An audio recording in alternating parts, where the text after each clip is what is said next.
I want you to tell me what you think about Minister Farrakhan coming to Kean College. I think it's a good experience for us black youth to hear him speak and hear what he has to say, because we need somebody like him to come and teach us, his beliefs and how he feels about things, so we can go by some of the beliefs that he believes in. I think it's good for us. First of all, I think it's over-publicized. They're acting out a little too much, and hopefully Minister Farrakhan is going to come up here and represent and show the intelligence of the black people in this nation, and show all these white people they're overacting too much. You know what I'm saying? It's not about this. It's not about all this. I don't think Minister Farrakhan is going to do any harm. He can't do anything but help this campus as far as publicizing and getting it more on the map. What you think about him coming to Kean College? I think it's good for us because, we don't have too many black heroes these days, and, it seems like he's really trying to help our people. He's trying to make us aware ourselves and where we come from and stuff, and I think by coming here, it will wake a lot of people up. Maybe they won't follow his beliefs, but they'll have a sense of self, and I think that's what he's about. Well, I'm just here tonight, like I said, to see what he has to listen to what he has to say. I'm interested. I want to hear what he has to say. That's all. Thank you. I'd like to welcome everyone here tonight to an event that should not have happened. I say it should not have happened because of all the adverse pressure that the Pan-African Student Union had to endure by the agencies that were putting together the event.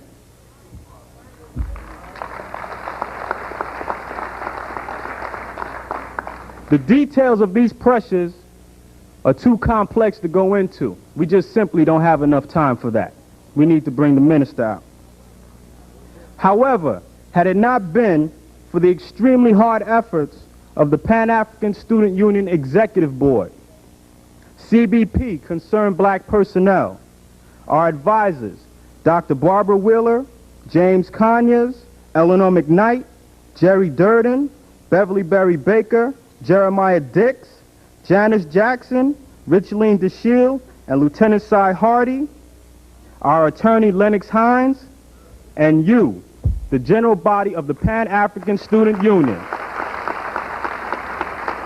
who never doubted our intentions and gave us your support, and which was instrumental in putting together this event.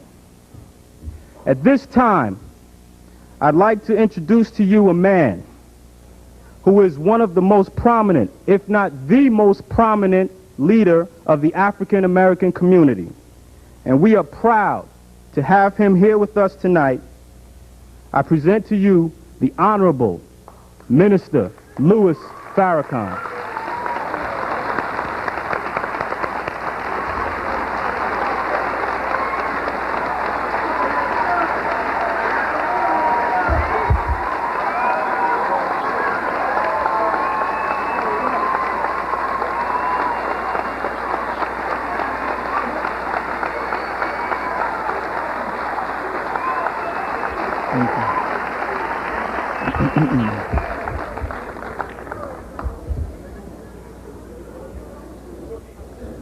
In the name of Allah, the Beneficent, the Merciful, the one God to whom all praise is due, the Lord of the worlds.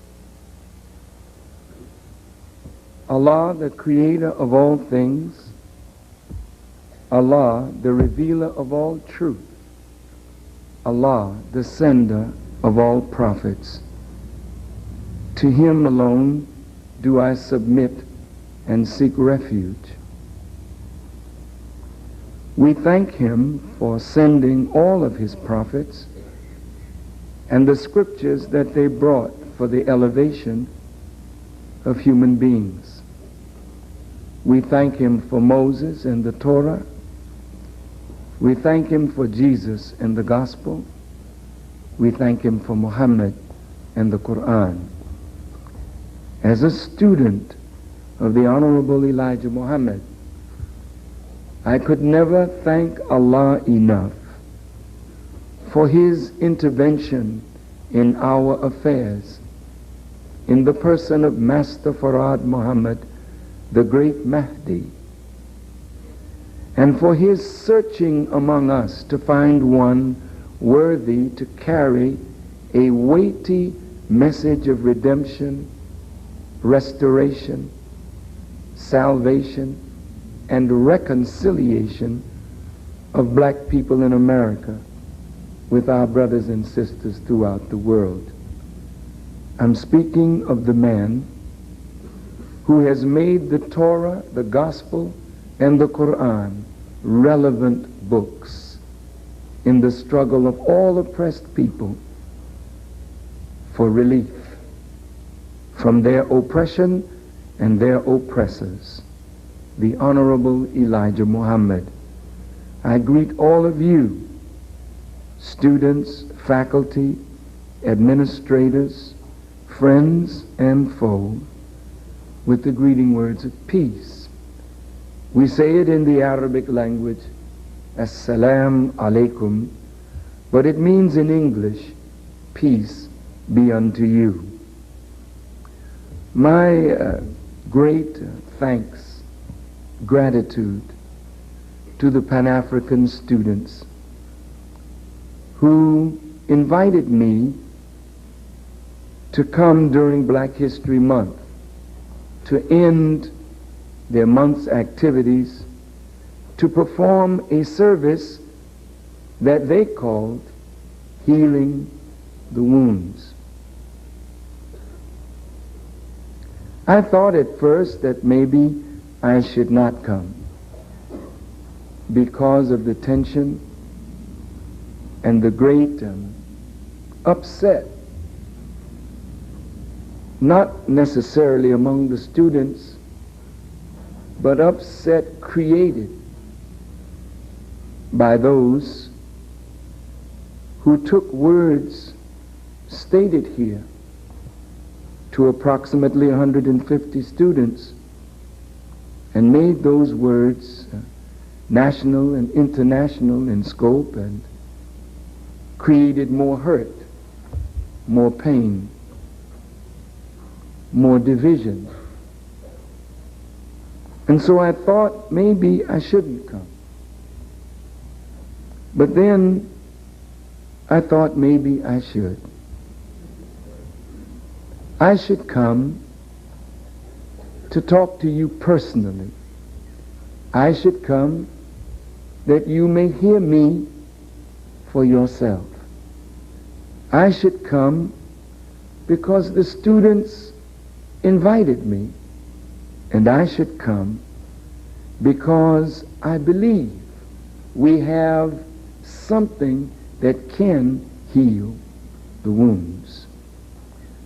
The students have been through a literal hell in trying to bring to this campus not just Farrakhan, but persons whom the students feel will make a difference to black students particularly, but to students in general. Why should administrators fear any person who comes on this campus with strange ideas or ideologies or views? For if we are teaching the students properly, if we are teaching the students correctly, they have the power of discernment. They are discriminating individuals, and that is what the development of intellect is all about. It's about giving students a standard by which to measure themselves and others, and a standard that allows them the intelligence to choose between that which is in their best interest and that which is not in their best interest. And if I, as a father and a grandfather, have taught my children well, I am not afraid of my children hearing anyone speak, because my children are intelligent enough to choose what is good and put that into the storehouse of their knowledge.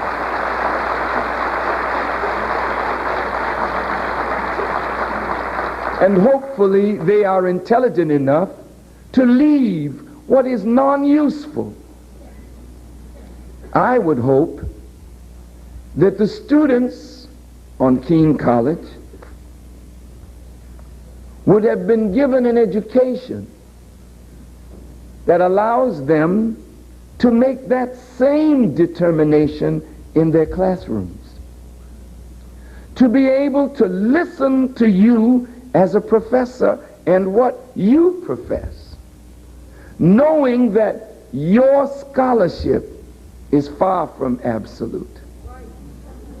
Knowing that you, like they, should be growing, evolving individuals, never coming to a plateau of learning, but always knowing that no matter how much we know that we know so little that we should be humble enough to continue to learn from one another, from our students, as well as from those who come with such tremendous credentials.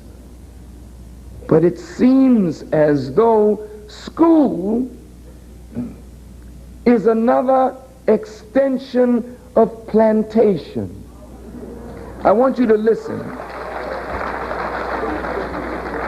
School is another extension of plantation, where the schoolmaster, like the slave master, knows what is best for our slaves.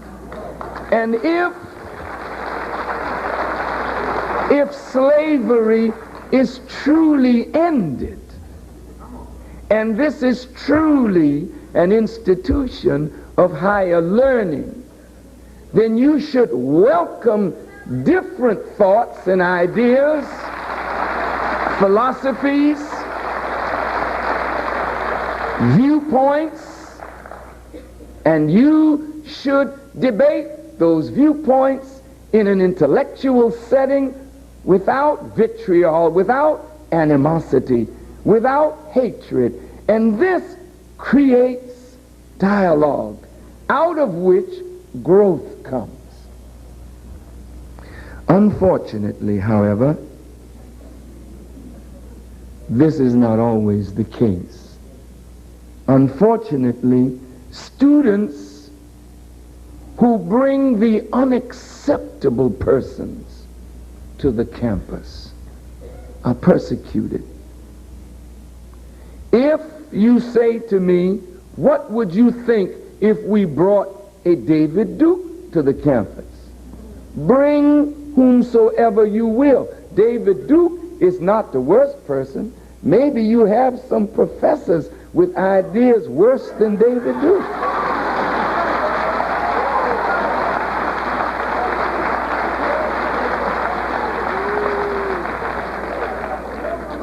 But in an intellectual environment,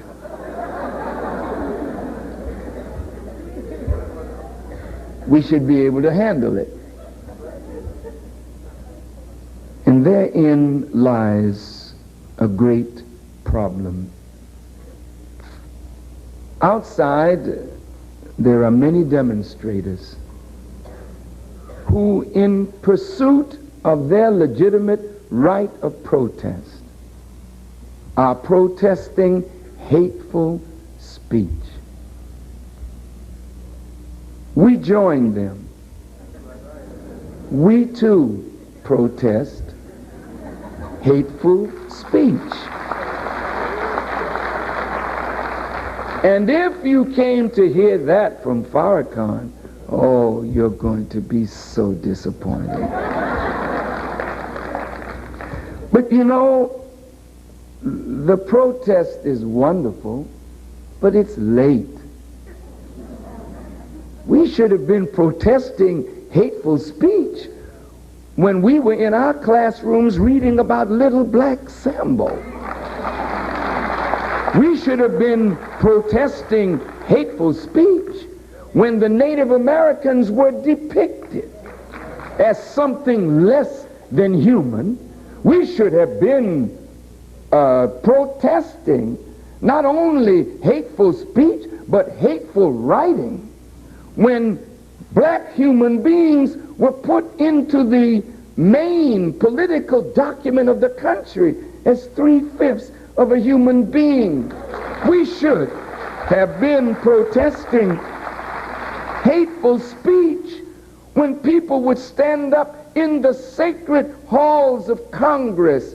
Men like Senator Talmadge, you don't know him, Senator Bilbo, and senators from Mississippi who did not want to see black people voting and black people in public accommodations, and justifying at the highest levels of government their evil mistreatment of black people. And it didn't matter to them that this was the Senate, this was the House of Representatives. They called us nigger from the highest pinnacles of government.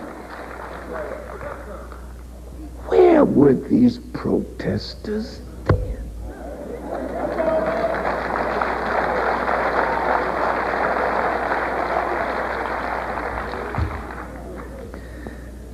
I just went to the theater the other day to see Schindler's List, a picture that has caused Mr. Steven Spielberg, although he has done marvelous work before this picture, never to have gotten an Oscar. But this time he got several. Tell me something. Tell me.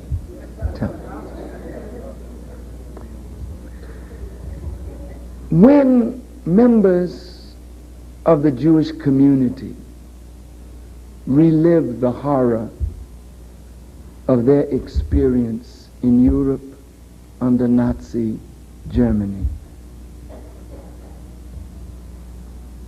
40 years after the fact, is that hate? Is that hateful speech? Is that hateful utterance? Because women in the theater behind me, around me, were crying profusely, seeing Jews tortured, shot, murdered in cold blood. As well they should. But what does that create in the heart of today's Jew for today's German? Have you ever thought about it? Certainly, the Holocaust was a horror for those who suffered it. But each people in their turn have had to pay a price, and they've come through suffering. No people have been excluded from the horror of persecution, injustice, evil. If, historically speaking, we look back to draw lessons from history, that history will not be repeated, we are considered wise people, not teachers of hate. What is so disturbing about black people remembering what painful experience we have been through and are still going through? What is wrong with that? And if we recall our pain to make present-day Caucasians know what we feel, why should we be classified as haters and you are not classified as the same by recalling the horror of your life experience. You see, there is a double standard. And that double standard makes it difficult for human beings to reconcile differences, because if present-day whites do not wish to hear what past actions of their forebears have done to put blacks all over the world in the condition that we are in, then we can't work together to reconcile the differences, to solve the problems, because the horror of our Holocaust is too painful for you to face. But we have to face it. And when we speak it with passion, don't say we are haters, but if we are, is there something wrong with hating the evil that men do or women do? Is there something wrong with speaking against what you hate? This is why the protesters are out there, because they believe I am a hater in here uttering hateful speech, and they've come together to make a statement. We don't want any more hateful speech. Neither do I. So then what should be done? As long as injustice continues, hate will be the absolute fruit of the seed of injustice. And until human beings can recognize truth and do better than what was done, then wounds inflicted in the past will never be healed in the present. So to deny the students the right to bring to this campus persons whom the administrators don't like. Well, there are persons that you might want to bring that we don't like. But it's not about what you like or we like in an intellectual environment. There are a lot of things that some of you like that others don't like. But that should not impede the students from being what you want them to be. You want them to be scholarly. You want them to be highly learned. You want them to know what ideas are in the world, so that if they can defeat false ideas now, then you prepare them to defeat those ideas when they leave the college campus and go out into the world where those ideas are reigning over the hearts and minds of human beings.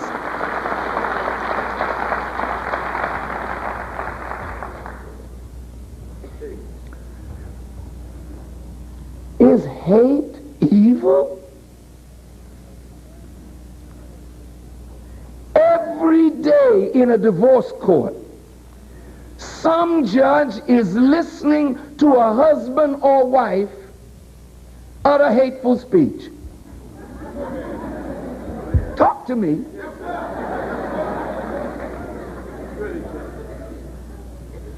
I hate him. I hate him. The way that man beat me the other night, Your Honor,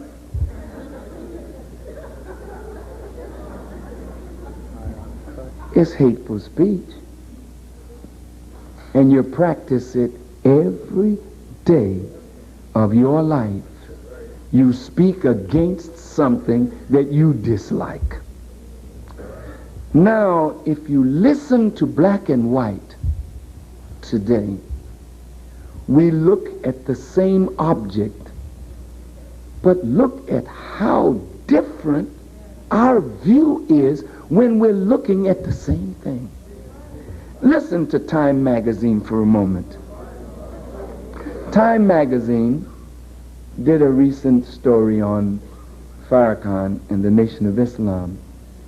And according to a poll that they took, 70% of black people feel that Farrakhan has a message that whites or America needs to hear. 70%.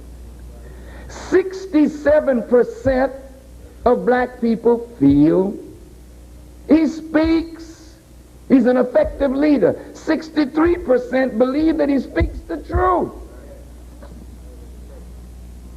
And over 50% believe he's a good role model for their children. Now tell me something. If this is what black people think, are we on another planet when it comes to white people's view of the same person? What is your view of Farrakhan? Well, he's a hater, he's a racist, he's a bigot, he's an anti-Semite, he's a lowlife.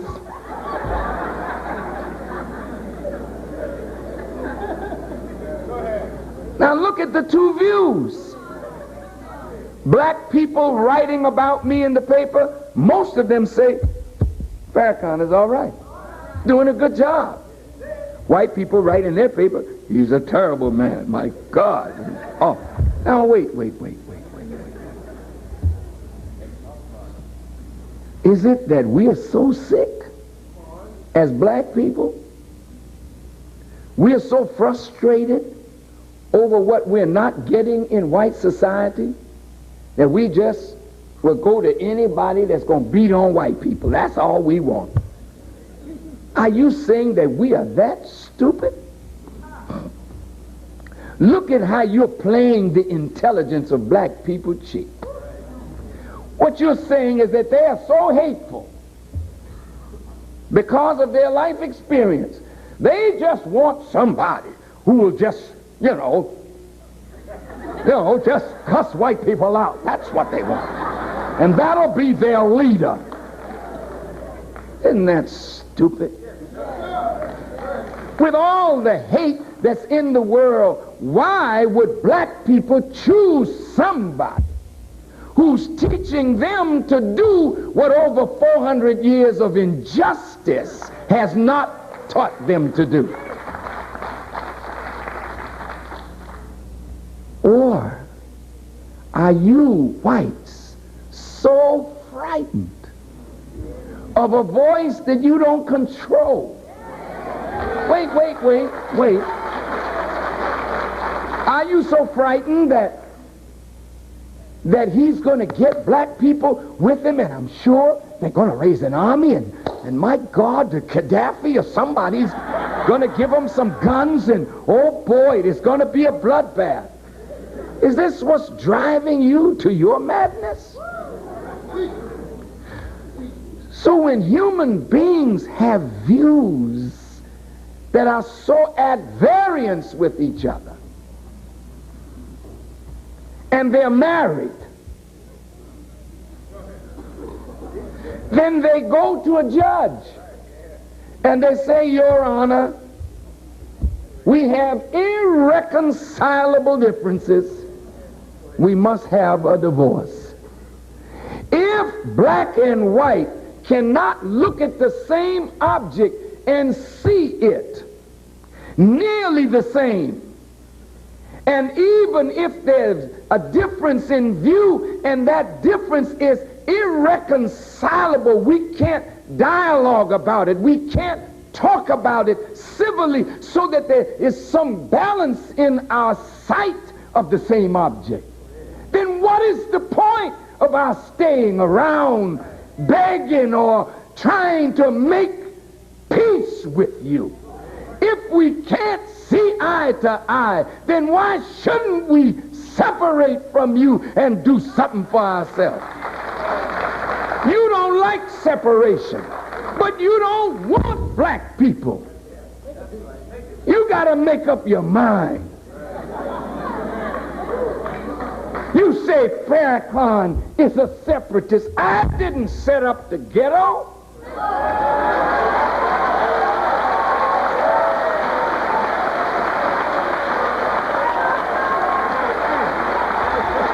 You talk about hateful speech.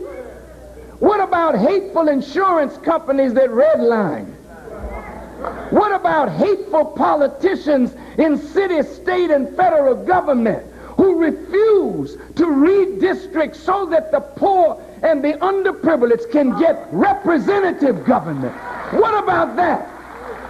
What about the misuse of America's tax dollars? You act as though black students bring no value to the college, that their nickels, dimes, and dollars don't count equal to the white student. That when black folk bring somebody like Farrakhan, we're not going to pay him out of student activity fees.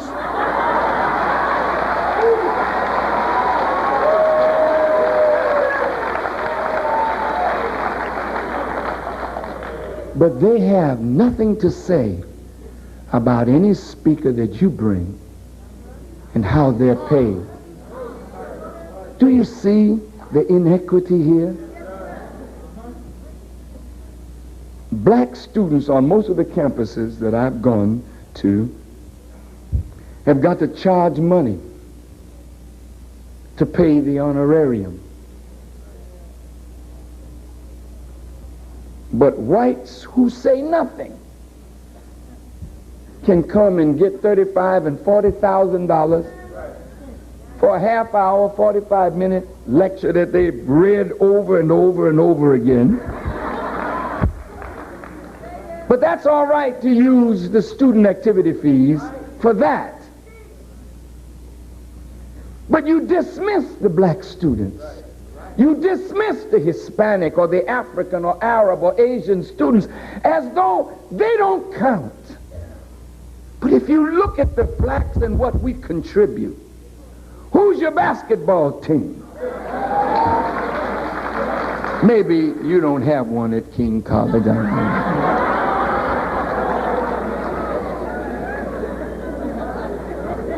But they got one at Michigan. They got one at Harvard. They got one at Boston College. When I was a little boy, you couldn't find a black sweeping up at Boston College. But basketball brings money. Football brings money. Black talent brings money to the campus. Why can't the students then be trusted to bring whom they feel will benefit their struggle?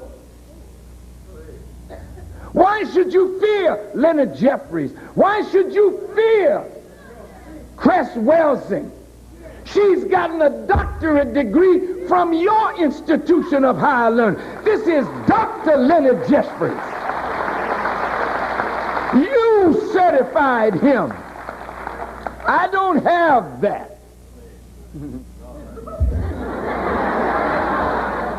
You didn't certify me.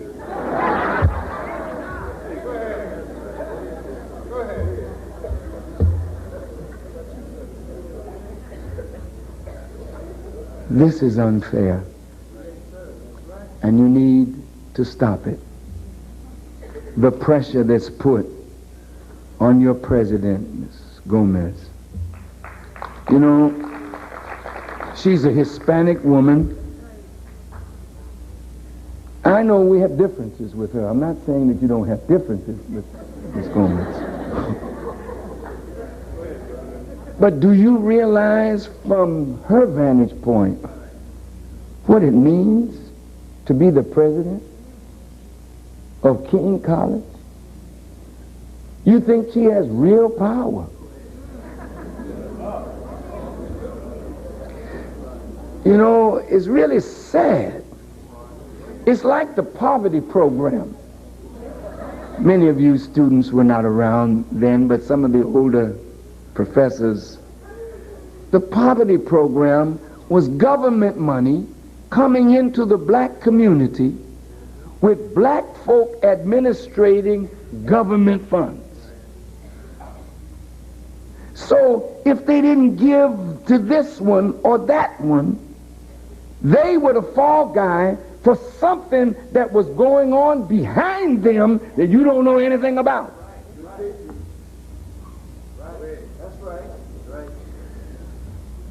Your president is over the college, but she's not over the educational system.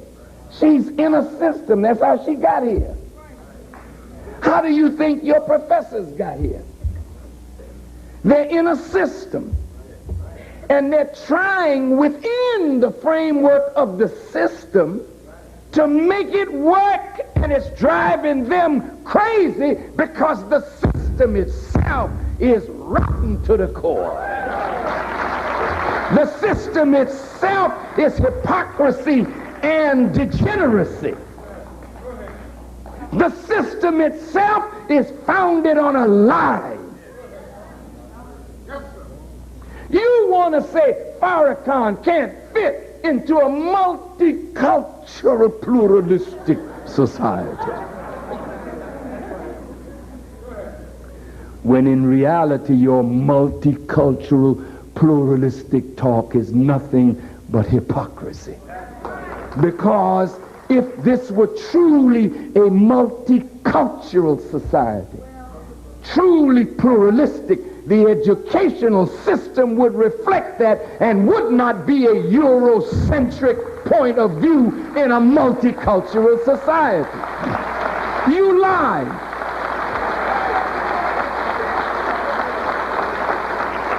And because of lies and deceit and trickery and even treachery, the president sometimes can't do even what she wants to do to protect the little position that she has. Those professors that don't have tenure, they're holding on by a string, and the sword of Damocles is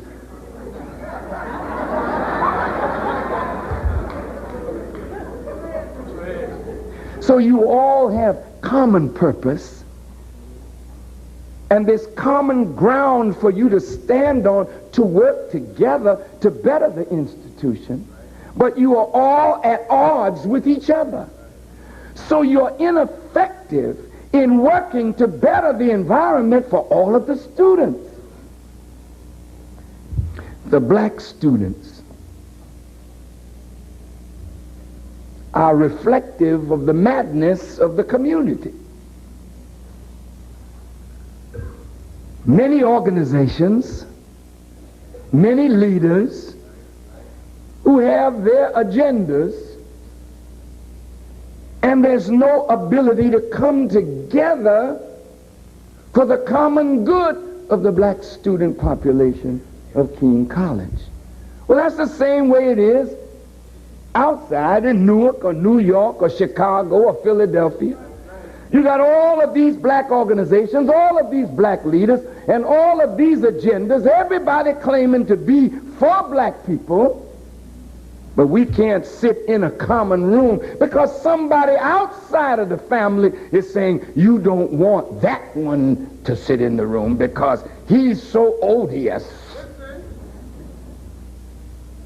The truth of the matter is fear of ideas that are superior to the ideas that you have advanced. And that's your great fear. It ain't about hate. It's about ideas whose time has arrived. And it's about men and women who are unafraid to represent a new idea and refuse to be bought out, sold out, or shot out.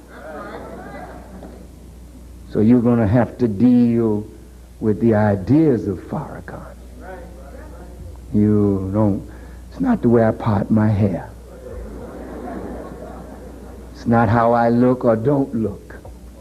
It's the ideas. So let's go quickly to some ideas.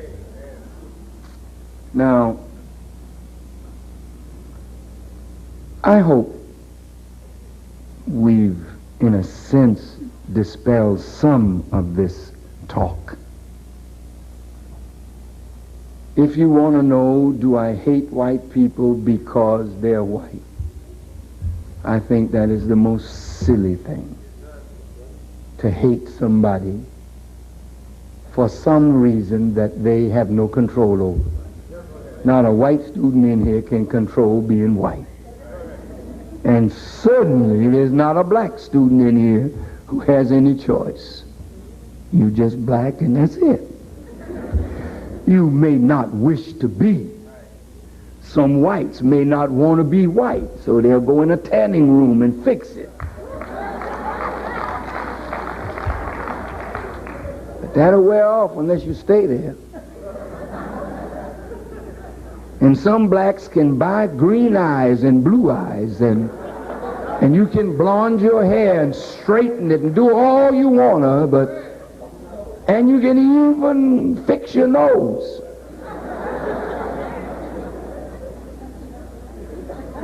Cut off some lips.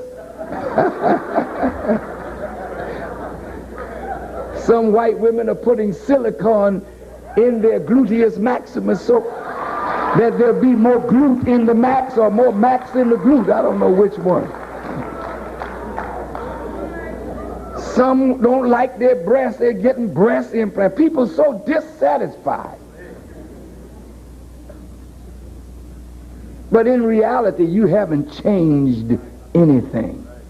Because the man or the woman is never what you see on the outside. The real human being is on the inside. So you can fix the hair as pretty as you want to. Just doll up your face, make yourself look real good. But if you are ugly as sin on the inside, then that's the real human being. One writer said, as a man, whatever a man eats, that's what he is. That's a heck of a thing. People eating snake.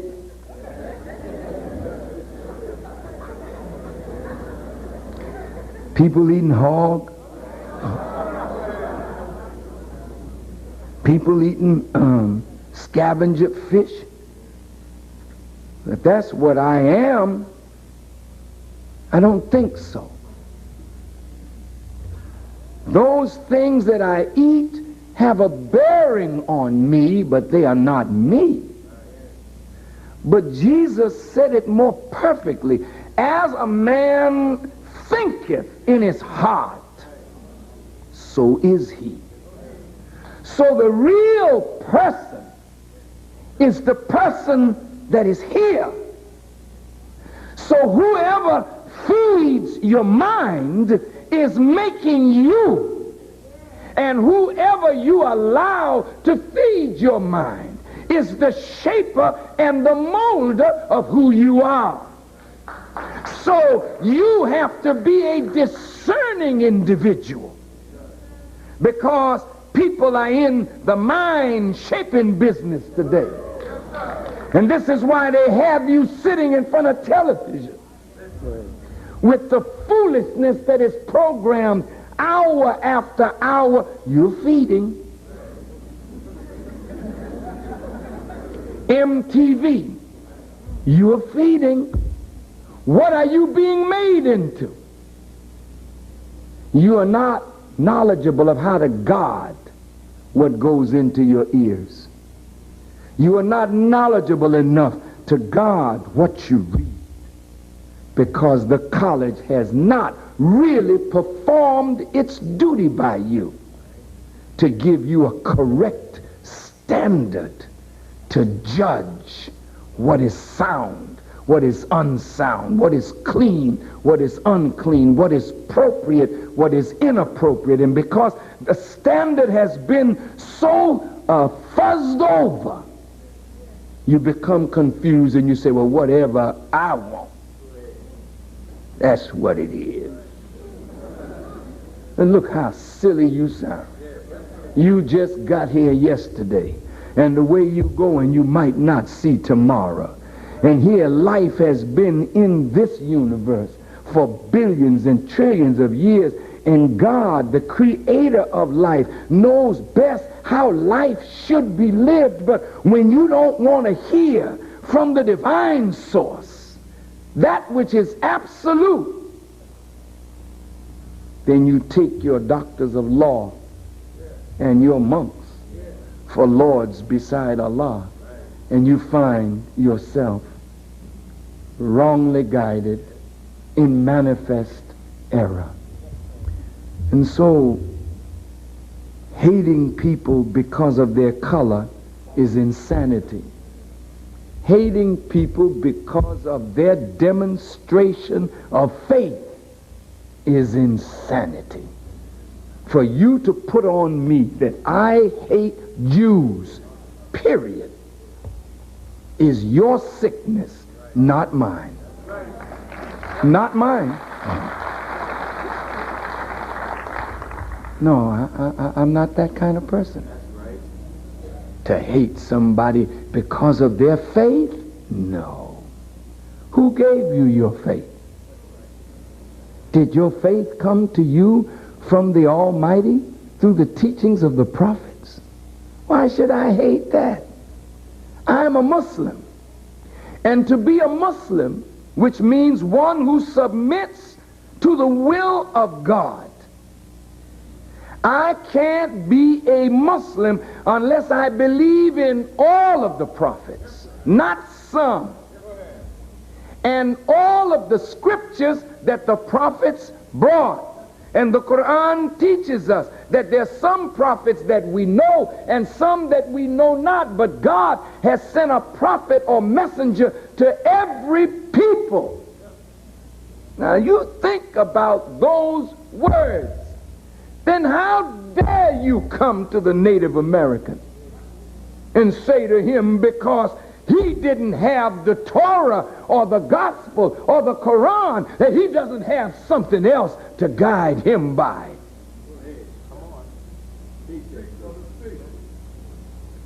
And it's this arrogance that comes by our misunderstanding of the revealed word of God that makes us fight and kill each other in the name of God, in the name of religion. It's sad. As a Muslim, I believe in all of the prophets.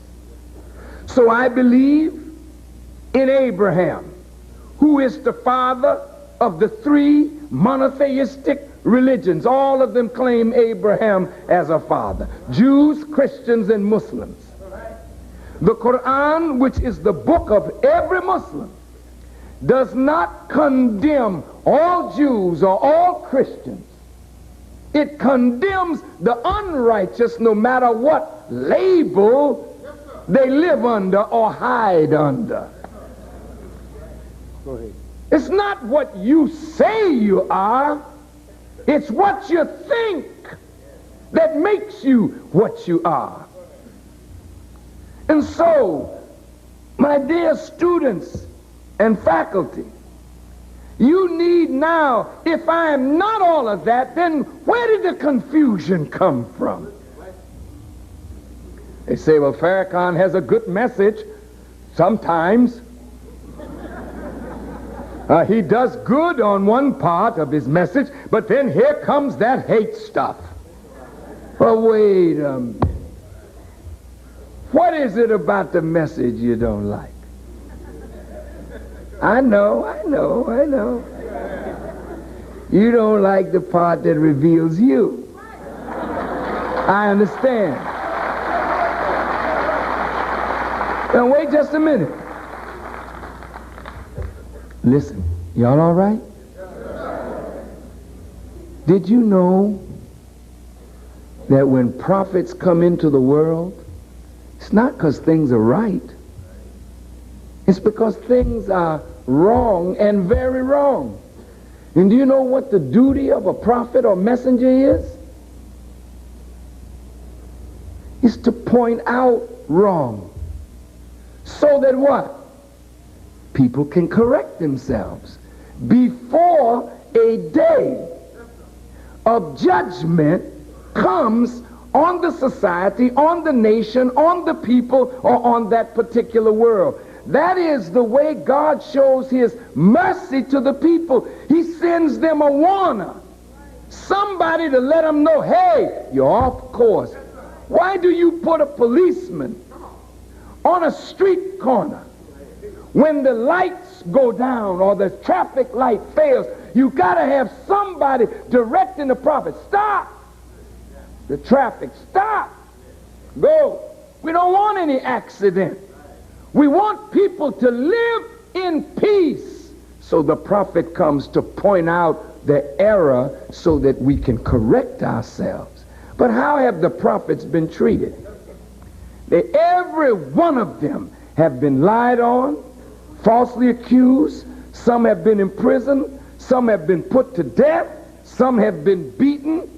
And when they are off the scene, their message is corrupted so that the people never get a grip on the standard of moral and spiritual and intellectual correctness.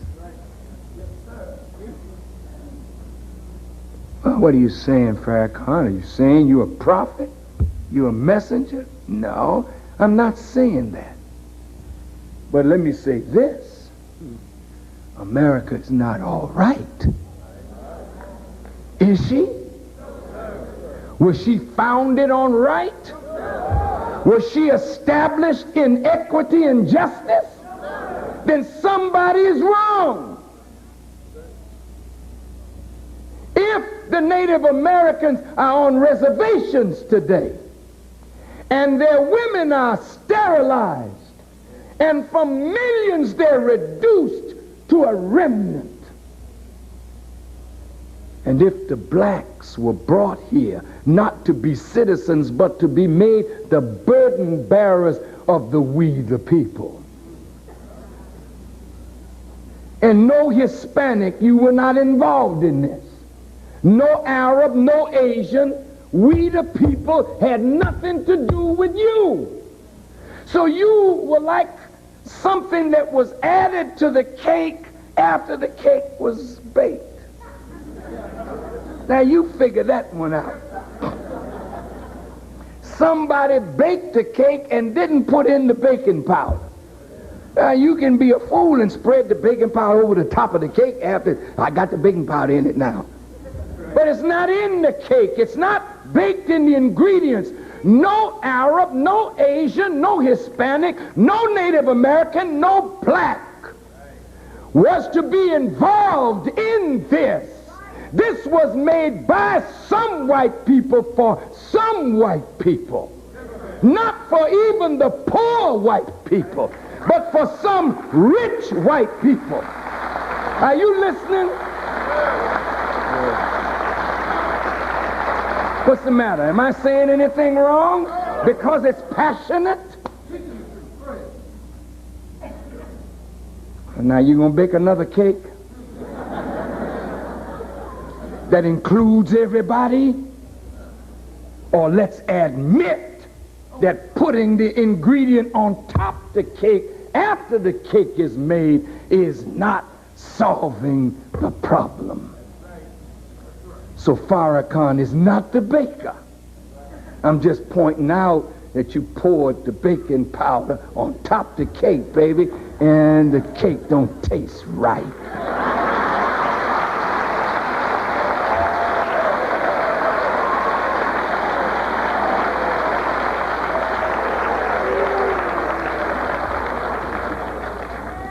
Something wrong. Racism, sexism, classism, and an inordinate nationalism is what has us all divided one against the other. Racism is wrong. What? Farrakhan? Is this the same Farrakhan? Yeah, this is him. Oh, this is he. Racism is wrong. What is racism? If you define it properly, you could say it's natural.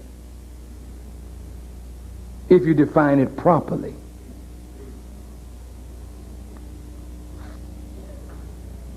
Isn't it natural for Chinese to look out for Chinese?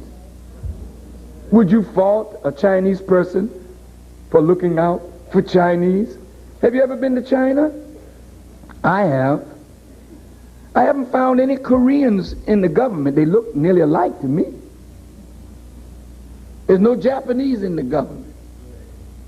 It's just Chinese people. For the Chinese, the Japanese can come. The Koreans can come, but they leave. Have you been to Europe? You haven't? Oh. Well, the people in Greece that are in government, they're Greeks. People in Germany that are in government, they're Germans. They're looking out for the interests of Germany. The Belgians looking out for the Belgians. The French looking out for the French.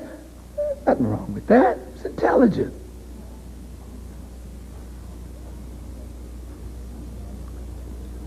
That, if you take races now instead of ethnic group, nothing wrong with white people looking out for white people. That's what you're supposed to do. But when you get so selfish that you want advantage for your people by depriving other people of their human right, then that ain't race no more. There's another element involved here that we need to see what that is.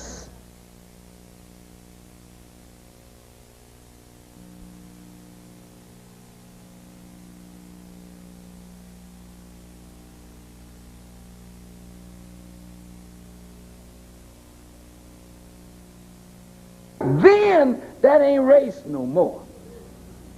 There's another element involved here that we need to see what that is. A racist.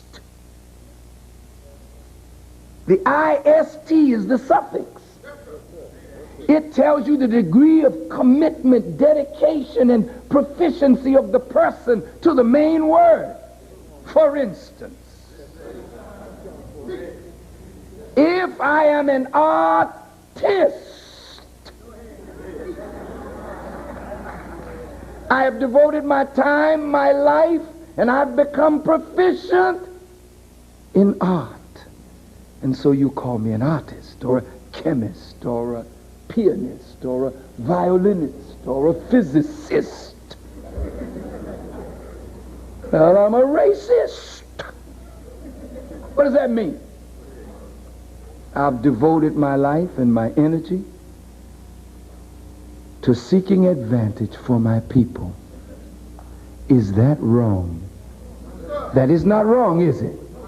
But if by seeking advantage for my people, I impede you or any other people from their natural human right of self-determination, freedom, justice, and equity, economic development, spiritual development, then my racism has become so selfish and inordinate that it is now wicked.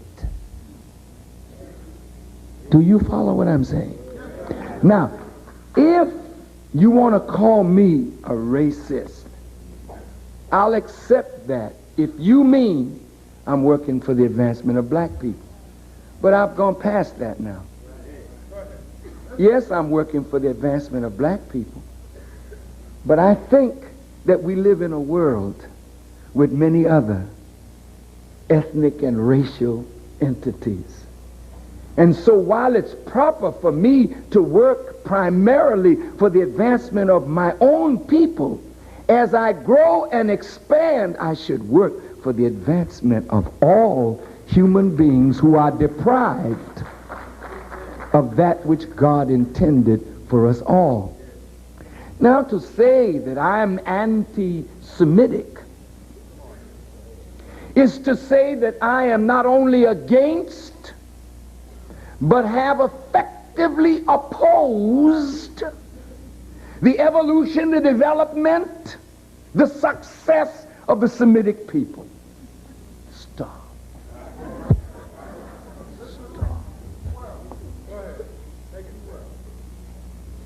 Well, Semitic people are those from the Middle Eastern area of the world who have a root in African, Asian culture and language. Okay? I'm not impeding one Semitic person from whatever they want to do in life. Well, all right, Farrakhan, you're anti-Jewish. Stop. I have not opposed one Jewish person from getting anything in this life that they have desired to get. I mean, you've got to be fair. Let's be honest now. Not one that is with me has ever struck a Jewish boy, girl, man, or woman. Not one that is with me has ever painted a swastika on a Jewish synagogue or disrespected the grave site of a Jew. Not one has ever boycotted a Jewish place of business and said nobody should go in there and buy lox or bagels or whatever. Not one. Not one. Not one. How then have I become anti-Semitic? You want to make me a Hitler. That's so horrible. You mean that Farrakhan, a human being who is 60 years of age, going on 61, who's never been arrested, never had a fight,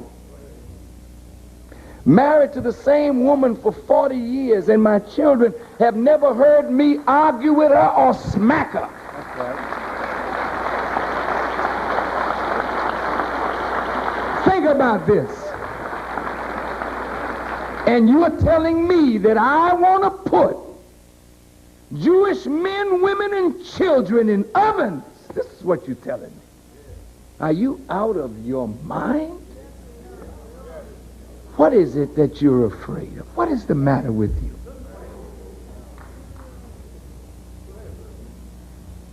Well, you lie on us. You said that in that terrible book you all put out, the secret relationship between blacks and Jews, that we were involved in the slave trade. The question is, were you? And if you were, meaning some of your people, what's wrong with admission? Don't you realize that confession is good for the soul? No, listen. No. I'm not trying to be smart. You want to heal wounds? If I have offended you and it's brought to my attention, what is the first thing that I should do? I should first recognize what I have done that is improper. Then I should go to the person that I have offended and say, I am sorry. And based upon the degree of the offense, I should offer some atonement for what I have done. And then I expect from a heart touched by God forgiveness. That's Christian teaching. That's Islamic teaching. That's the teaching of the prophets that came to Israel. Come on. Why do you have a Day of Atonement in Judaism? Huh? What is it all about? It's about admission that something went wrong, and brother, will you forgive as I forgive? Doesn't that extend outward? If black people were as hateful as you would like to make the world believe we are, we would have turned the guns outward, not inward. All the drive-by shootings, they're not driving by in your neighborhood, because the hatred is in their own community. The hatred is in self for self. And because that hatred needs to be corrected and somebody is correcting it, why are you upset? Because if we point out your evil with truth, why are we doing it? In all the years that I was coming up, I'm sure you've read this, that Arabs were guilty in the slave trade. How many heard that? Raise your hands. Come on, raise them up. How many of you have heard that some of our own African brothers were a part of the slave trade? Would you raise your hand? All right. How many of you heard that the Gentile European nations, many of them were a part of the slave trade? Would you raise your hand? How many of you heard that Jews were a part of the slave trade? See? But you just heard that. You didn't know that from Jump Street, if you pardon the slang. And the reason I'm pointing this out is not for hatred purposes. That's not the point. The point is, here's my people. And I say mine, not that I own them, but I'm a part of them and they are a part of me. We are in the worst condition of any people that are on the face of the earth today. Because we have been blessed to be in America. Even though we've caught hell, it's a blessing. In that we have been in the house of the world leader. We have gone to some of the finest schools that America has to offer.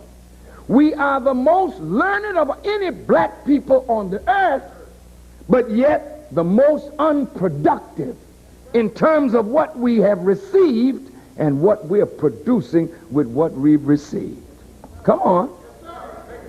Why? What is it that the Haitians can come here and in a few years there are more banks in Little Haiti in Miami than in several large cities in America, because black people in America are not as productive as the boat people that arrived just a few days ago. Does this mean that you are inferior by nature? No, but something has happened to you and me here that needs to be corrected. And if Farrakhan points out those that were involved in the slave trade, why do you do that, Farrakhan? What's your motive? Everybody that had a hand in bringing a whole people down should be offered a chance to have a hand in helping that people up, or the God of justice will be justified in punishing you for setting a whole people at naught who never did anything to you to justify what has been done to them. Look, man, this is right.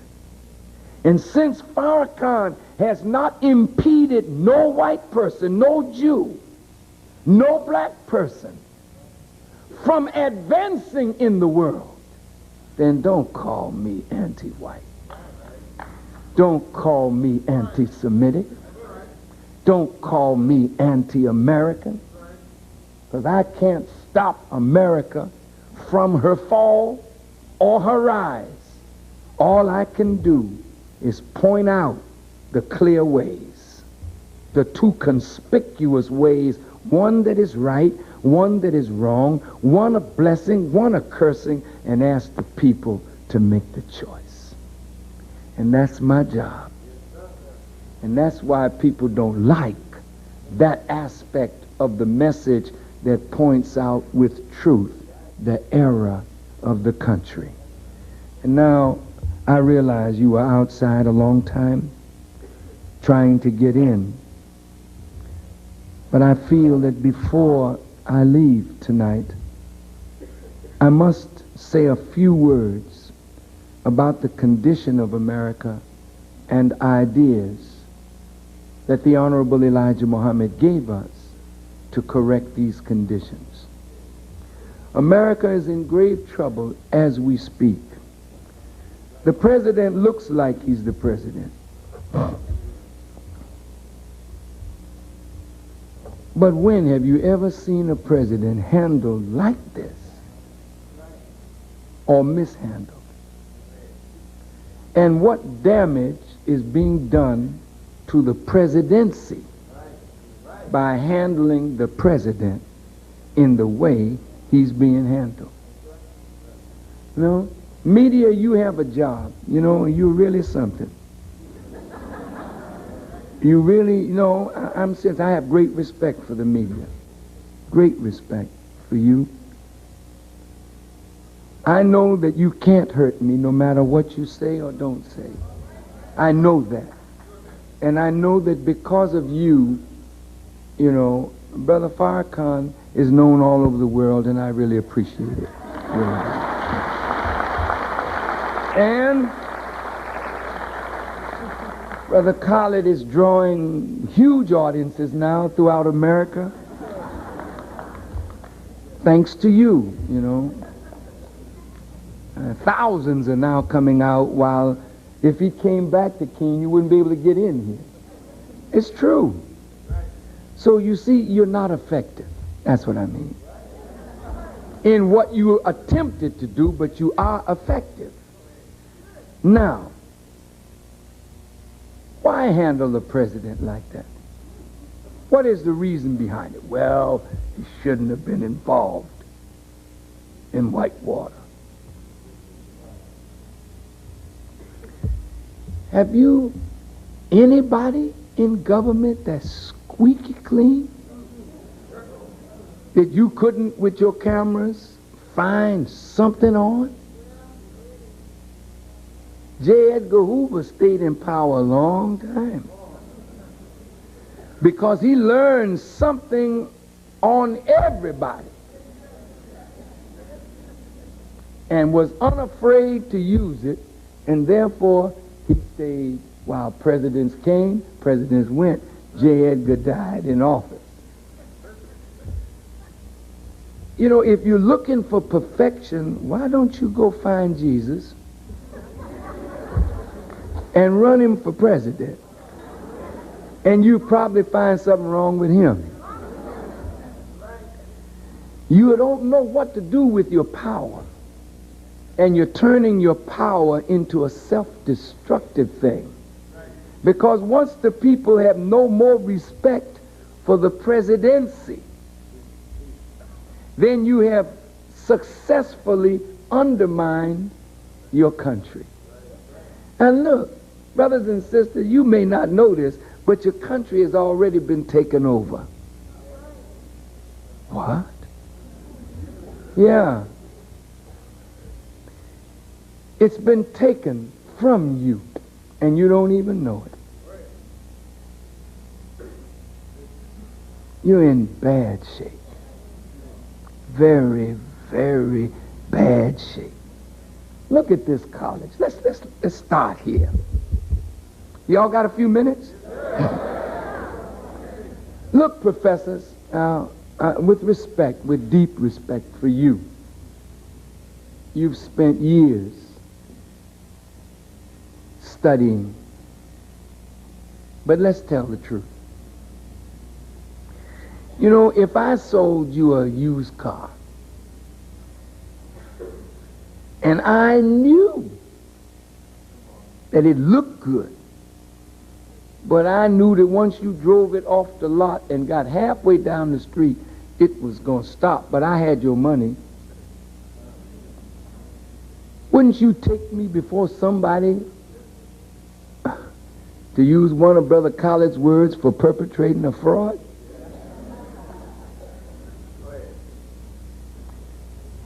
You are an educator, and these students have come here to get what? An education. For what purpose? So you could go out and get a job? That's so pitiful. That's so pitiful. You've been trained to fit into something that's dying. Jobs are leaving America, going. Industry closing down. And when you get out, you'll be overqualified for a hamburger job and underqualified in the fields of endeavor that maybe there's an opening. For you to come and get a degree in black studies, is it marketable? I've studied black English. I'm proficient in black history. Fine, that's really great, brother, sister. Can you market that? Where? So if you're looking to white folk to give you a job, then I'm going to give you a job because you're proficient in black history. And if black folk are not creating a job or opening up a school for you to teach black history, then your stuff dies, and all you can say is, I graduated from Kean College, I have a BA degree or BS degree, whichever one, in my discipline. Now, teachers, wait a minute. Are you just here to give these youngsters a degree that they can't use? Some of you who are coming out of here, you're studying economics. Isn't that wonderful? Ask your teacher, with you as the professor, what can you offer to the government to solve the economic problems of America? And if you can't solve them, then you can't teach your student. Then you're perpetrating a fraud. Because you don't tell a student he's an economist and he can't solve the problem of a country. Tell me you are a sociologist. Come on. You studying sociology? What are you going to do with it? Your professor does not have the slightest idea of how to solve the destruction of the social fabric of America. What can he teach you if he does not know how to solve it? It never was put in a textbook. And you are not being trained to think deep enough or big enough to write a book. So you're a slave to the one who wrote the book, who cannot teach you how to solve the social problems of this country. Talk to me.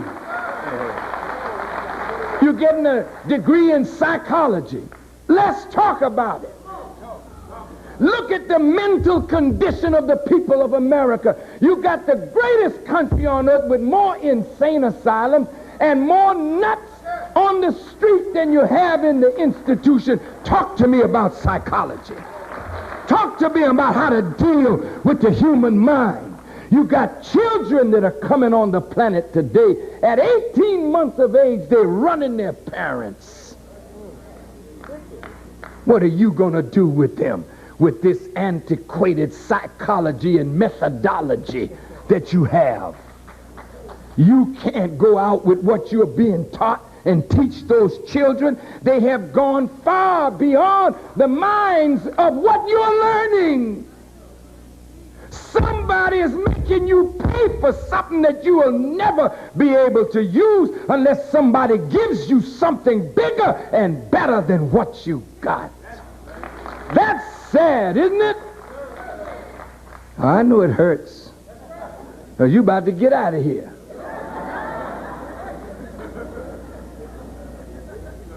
Now you're going to face some reality out there, and half of you will be insane when you go out to try and market some skills that you really don't even have. Well, I'm going to be a social worker. Yes, you sure will. I'm going to be a school teacher. Check the ones that are bugging out now. They can't handle what's out there. There's a whole new mind time growing up, Jung and Freud, if they came back today, they would run back to their grave and hide because they don't have enough to deal with what's out there, but you are studying them. Where's the advancement, psychology teachers? Why haven't you written an upgraded text? Because all of you are made slaves to a system of education that is not really educating you, but training you how to fit into a world that you will never control. Somebody above is pulling strings. It's a doggone shame that I got to stand and point out to you what you should be seeing already. When I was a young boy in school, everybody that graduated knew how to read. Today, from 10 to 30% of all the children that graduate as functional illiterates. You tell me how you got the science to put a man on the moon and you can't teach a child how to read anymore. This is not accident. This is not an accident. This is a conspiracy to make you what you've become so that you won't have a desire to read. You won't want to read, and when you read, you won't know what to read. Anything that you want to know is in a book somewhere. But if you don't have a desire to read and don't know what to read, then you got to rely on television and newspapers, and that's already controlled. So you become a house full of intellectual sheep that are being herded like cattle. Look at you. Look at you. You're a long way from a learned community. A long, long way. The sad thing is you think you're learning and you're being deceived, and your professors have been deceived and now are a part of the deception. And they can't tell me that I'm wrong, because if I were wrong, then show me what you produced as a student that can solve the problems that world is producing for you and me. You don't know what to do. You're at your wit's end. You know how to train an elephant. You know how to train a flea. But you don't know how to train your own children. Something is wrong somewhere. And I think somebody ought to open your eyes. Garbage going from one port to another. We don't know where to dump the garbage. But you're an economist. God don't waste a leaf. Not a leaf that dies is wasted. It goes back into an ecological system. But you don't want to learn from God, professor. God is a joke to you. America's on her deathbed right now as we speak. The key to all building is science and mathematics. Ain't hardly any of you graduating black students with proficiency in mathematics and science. Well, what did you come to college for? I just needed to please my parents and get a degree. But your degree, if it's not in something of value, you got a degree in art, you got a degree in drama. You don't build a world with art and drama. You build a world with mathematics and science. And if you don't know the sciences, and if you have no proficiency in mathematics, you will be the slave of the one who knows it. And guess what? Guess what? Only 19% of white students graduated from high school with proficiency in mathematics. 81% graduated with no proficiency in it. Guess what? 6% of Hispanics graduated proficient in mathematics. 2% of blacks graduated proficient in mathematics. And you know who are the most proficient in the society? The Asian students. 39% graduated proficient in mathematics. So this white supremacy myth, you ain't gonna be supreme as a toilet attendant if you keep going the way you're going. Did you hear me? Is this an accident? How could America send up a Hubble telescope to take pictures of far stars, and something went wrong, and they sent up another thing to catch it in space and fix it? That's mathematics. You mean you know how to do all that stuff outside of the earth? And you don't know how to educate young people and make them serviceable to themselves and this nation and the world? It's a conspiracy. You're being herded, and you don't even know what's happening to your country. America, the greatest country on earth. More hospitals, more sick people, more crime, more imprisoned, more drugs than any other nation on the earth. More murder going on in America than anywhere on earth. What's happening? Somebody got to help the country out. The false issue is Farrakhan as an anti-Semite, but look, man, look. The word that the Honorable Elijah Muhammad gave to me that I use, I take people from the street and teach them, and they clean up their lives.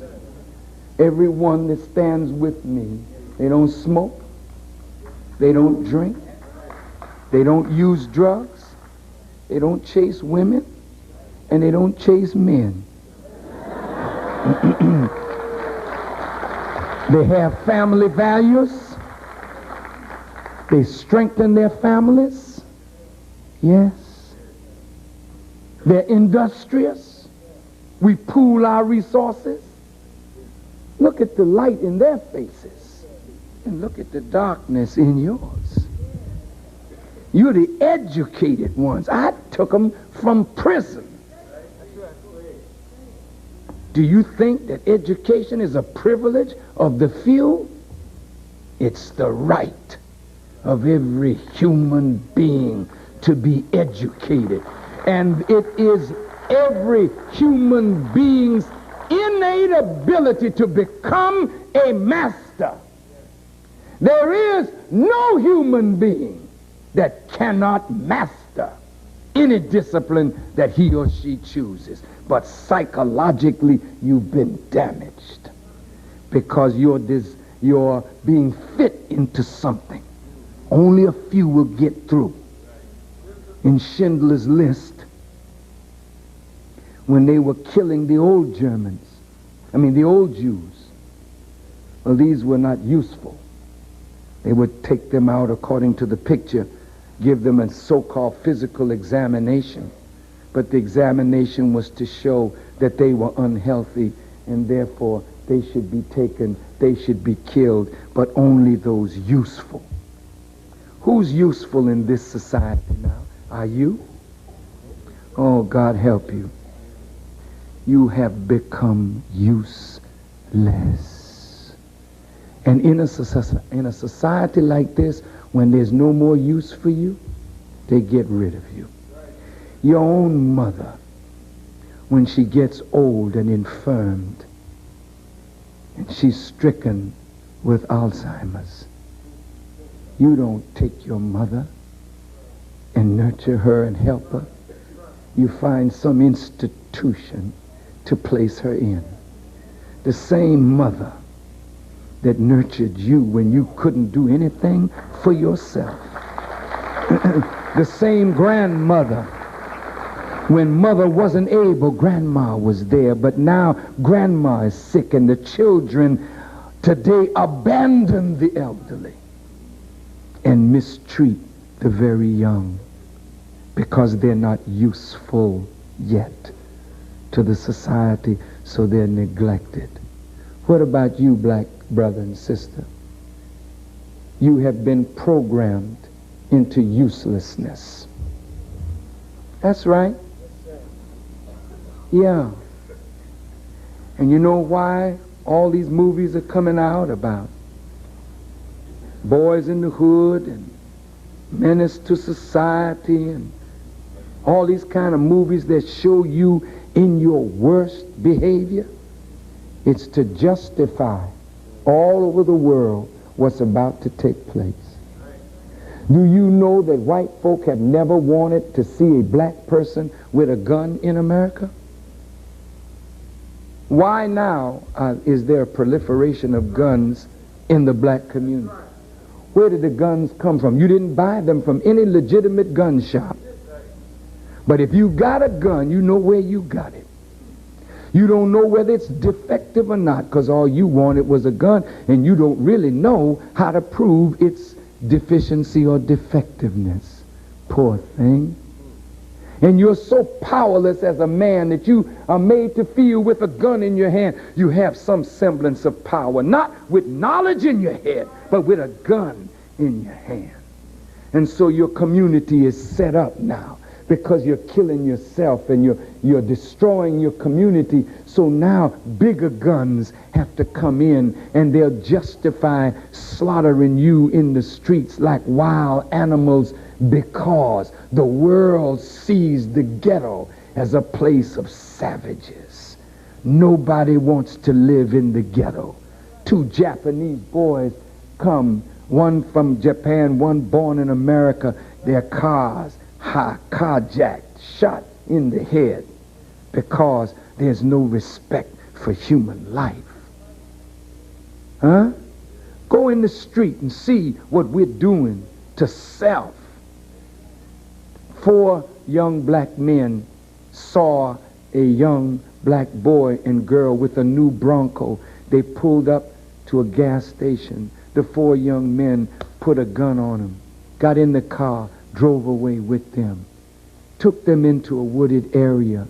The 4 young men raped the young black girl, and after they finished raping her, they shot her in her head. Then they turned to her boyfriend, shot him in the head. Then they got in the car and went joyriding again. You see, this is sickness. But where did it come from? You parents and teachers, you act as though you are innocent and your children are so bad, but they are fruit from your tree, and you don't even know what you did to produce a fruit like this.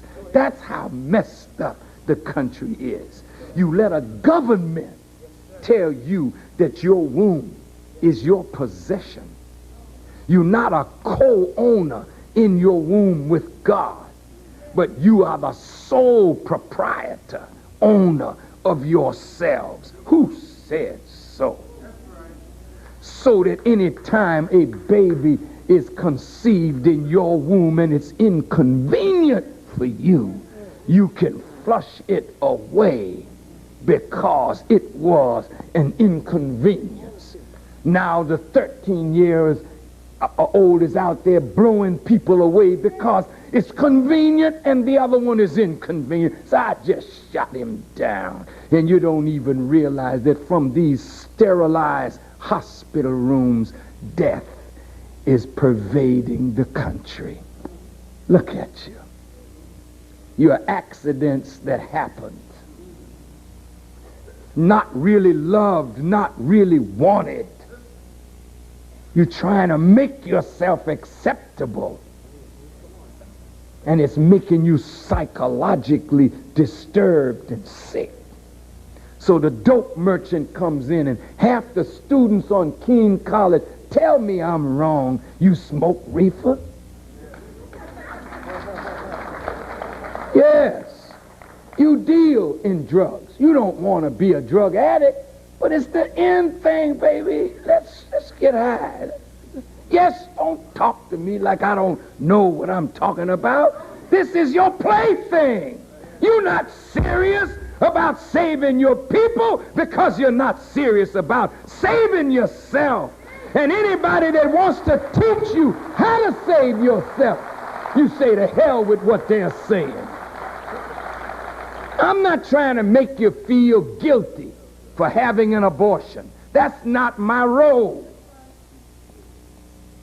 But my role is to show you the sacredness of your womb as a woman. How many of you have friends, relatives that have died of cancer? Would you raise your hands? Wouldn't you like to see a cure? Where do you think the cure is coming from? Do you know how many people dreamed about the moon, but that's all they could do? But just dreaming about the moon and desiring to see and experience the moon, some mother brought forth on this earth a child that was mathematically inclined to develop the mathematics that would allow a human being to step on the moon. What I'm suggesting to you is that every answer to your prayers is coming from the womb of a woman. And when women in the society are so disrespected that you in a college environment are made to look at yourself as an object of pleasure rather than the serious creation of God that you are, then your education is worthless. Because if it doesn't teach you to honor and respect yourself, then what are you being taught? That you've become a piece of meat for men to look at. You let somebody design your clothes, where the private parts of the human being is put in a place where it can be easily hidden between the legs. Then they make a jean so tight that when the man is walking, the sister can measure him. And the brother can't take his eyes off the woman's crotch. Talk to me. I'm a wheel watcher? No, I'm a crotch watcher. And that's why the country is going to hell, because your head is in your crotch. Somebody got to wake you up. Somebody has to stir you up and make you to see what's happening to yourself. You've become nothing. White and black, Asian, African, all of you. You're just like a pile of dung. And God is about to remove it all. It's worthless. Not only useless to this society, but you got to make a change in order to be useful to yourselves and to God. That's just a start, man. Look at the economy of the nation. Economists, talk to me. Is the country in bad shape or what? How much you take in taxes a year? A little over $1 trillion. What's the budget? $1.5 trillion. If you only take in a little over $1 trillion in taxes, and your budget calls for $1.5 trillion, every year the government is borrowing what? $500 billion. Who is it borrowing it from? Oh, man. Country $3 trillion, nearly $4 trillion in debt. Do you know how much was paid out in interest on the debt last year? $288 billion. Nearly a third of what came in taxes is paid out in interest on the debt. Who is America in hock to? Talk to me.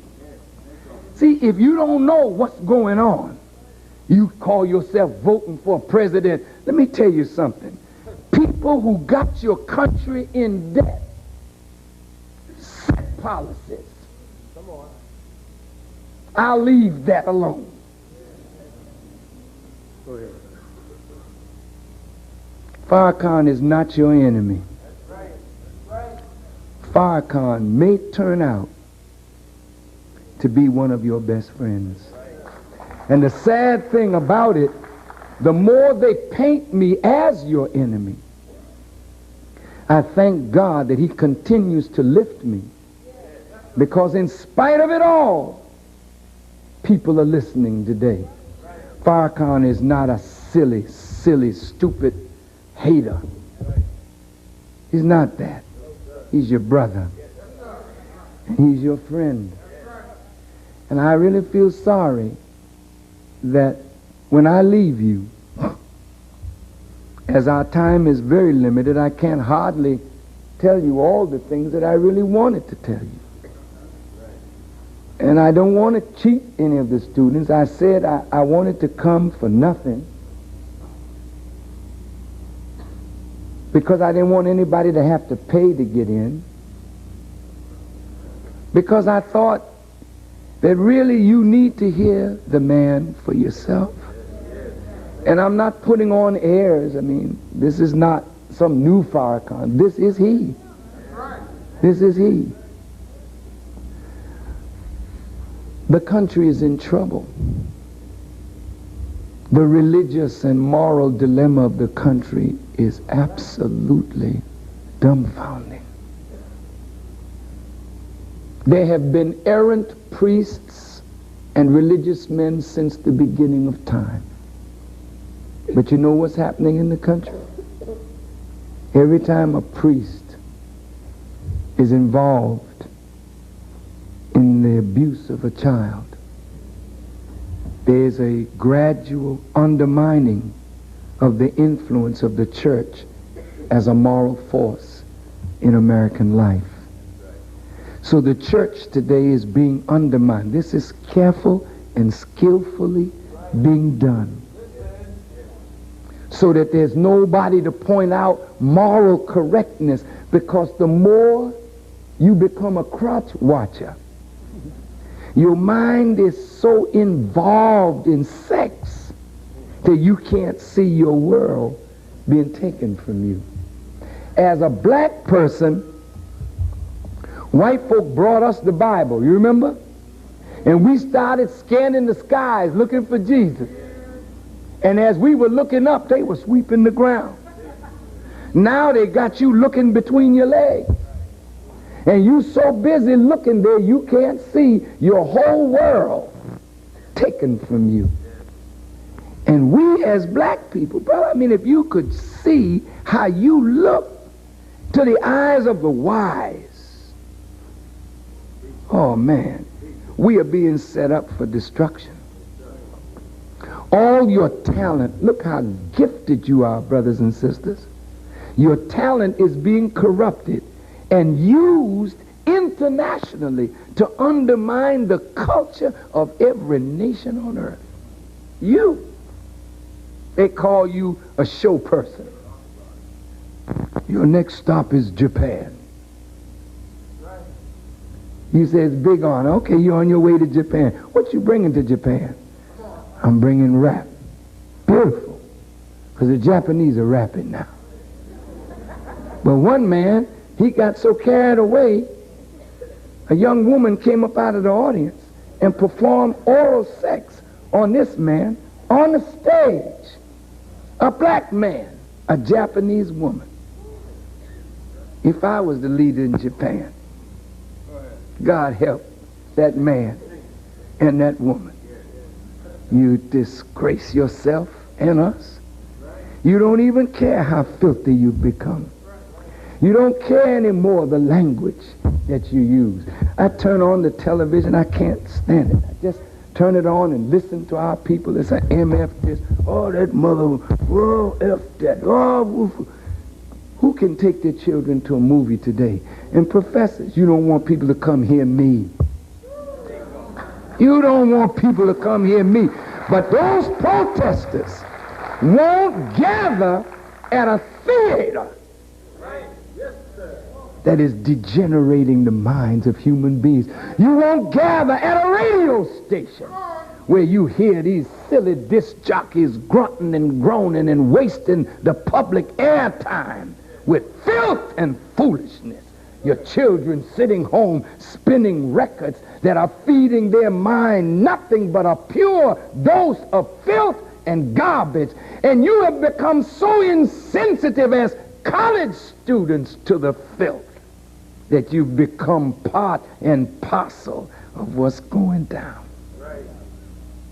And you're supposed to be the leaders of tomorrow. What hope can the young have in you? And you've become exactly what society wants to make you. Oh, it's in bad shape. There was a time when men wanted to be men. And there was a time when women wanted a man. That's gradually coming to a halt. You say, College spoke against homosexuality. He was what? Homophobic. Wait a minute. I don't know how he said it. I can't recall the tape. I would never mock a human being because my sin may not be yours and yours may not be mine, but all of us are sinners. There's not one of us perfect. All of us stand in need of God's forgiveness and mercy. So it's not right to throw off on another human being because of some error in their conduct that you judge. However, the standard that God has laid down, what about that? And because I want to be a man, but I understand that there's a feminine side to me. Nothing wrong with that. But the feminine side of me is the side that gives balance to the masculine side. It's beautiful. And in every female, there's some masculine side to her. Now, when you see a male in a society, listen to me carefully now, whose feminine side is predominant over the masculine side, an artistic brother, or a man who is a musical genius, very tender. There's nothing wrong with being tender. But why make the person think there's something abnormal about a male being tender? Why must men always have to show this,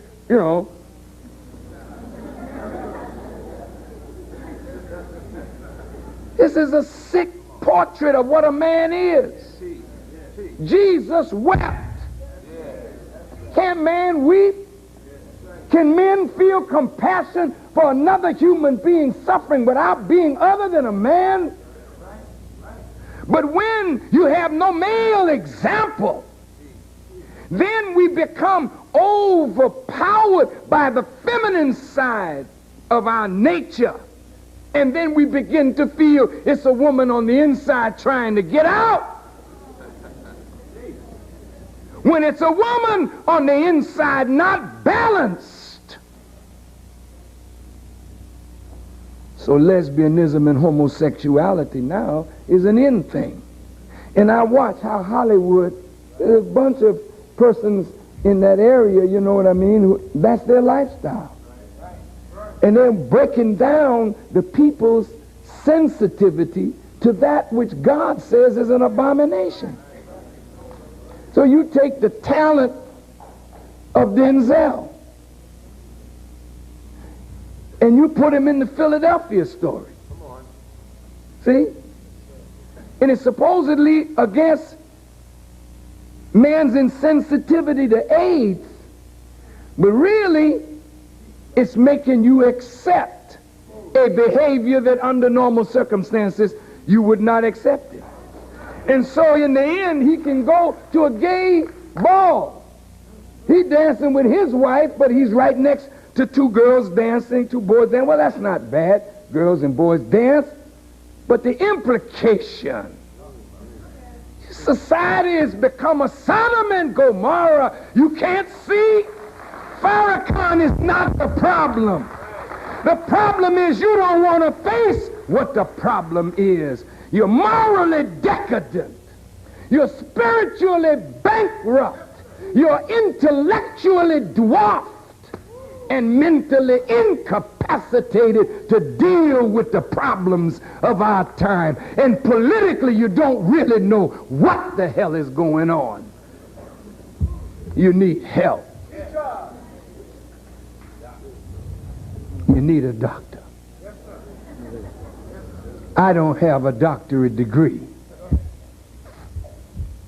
But maybe if you listened a little bit, perhaps something that we say might inspire a healing. I want to close by saying to each of you that each of you in your own right is great. Each of you in your own right is great.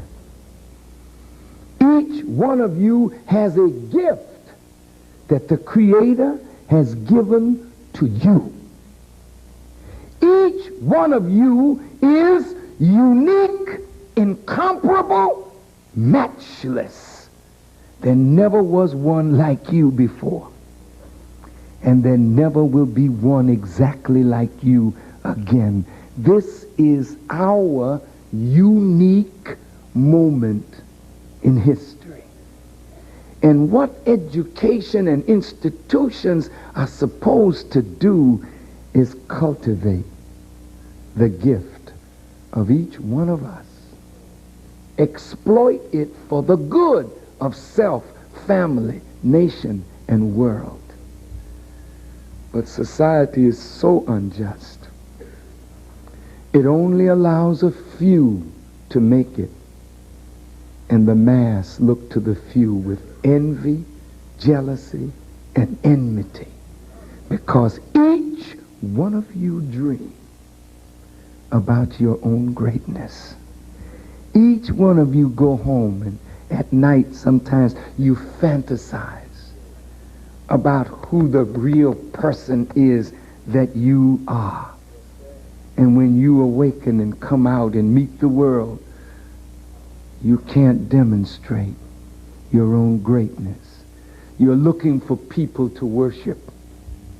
So here comes Farrakhan. Oh, he's something. He's something as though you are nothing. I'm no more than you. I'm not greater than you. You are greater than I am. And that's why I've chosen to serve you. Because you are the greater. I am the lesser. And the sad thing is, people are waiting, you are waiting for somebody to come along, to be your leader, to be God, or to play God. And the moment somebody shines a little brighter than you shine, you start genuflecting. And if they're stupid enough to allow themselves to be used like that, then they become an enemy to themselves and to you. Let me close by saying to you, the leader today for all human beings is God. And any true leader will only try to lead you to the source. Put your hand in his hand and get out of the way. Because your priest is no closer to God than you.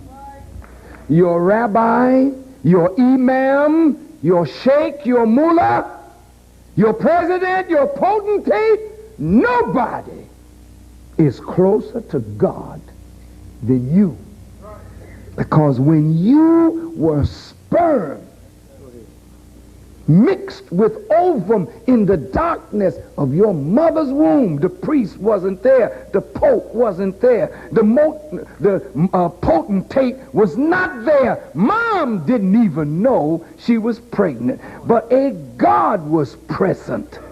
A divine law was at work. So when you became a cell of life that needed a firm resting place, Mama did not give you that ability to grip in the walls of the uterus.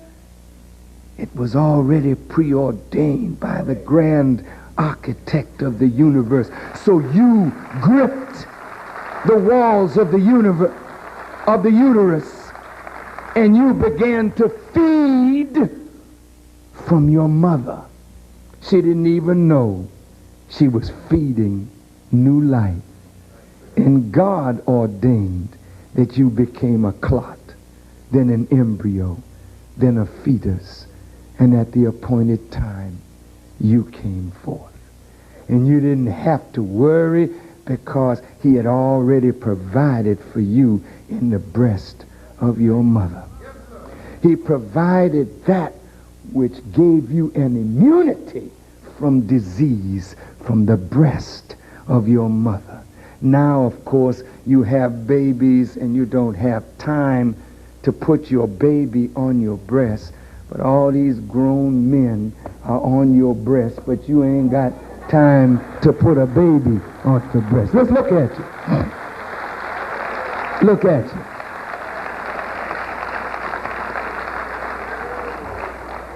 Brother saying, come on over my crib.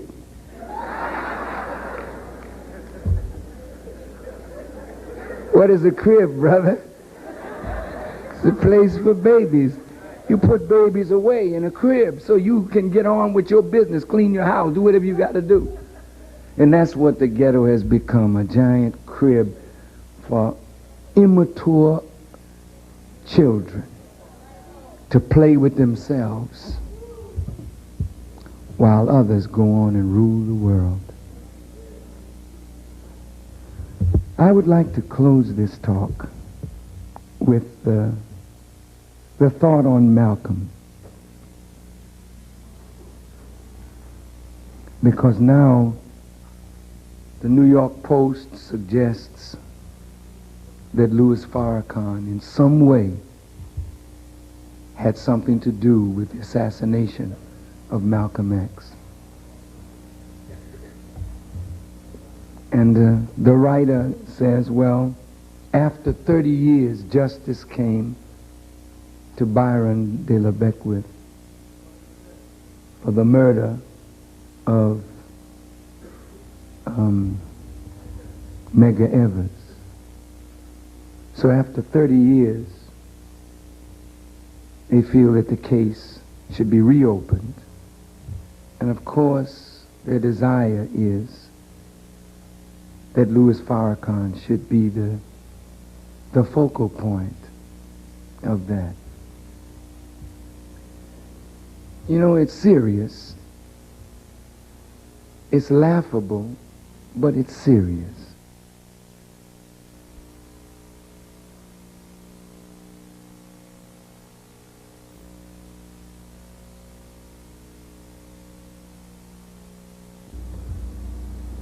It's laughable, but it's serious.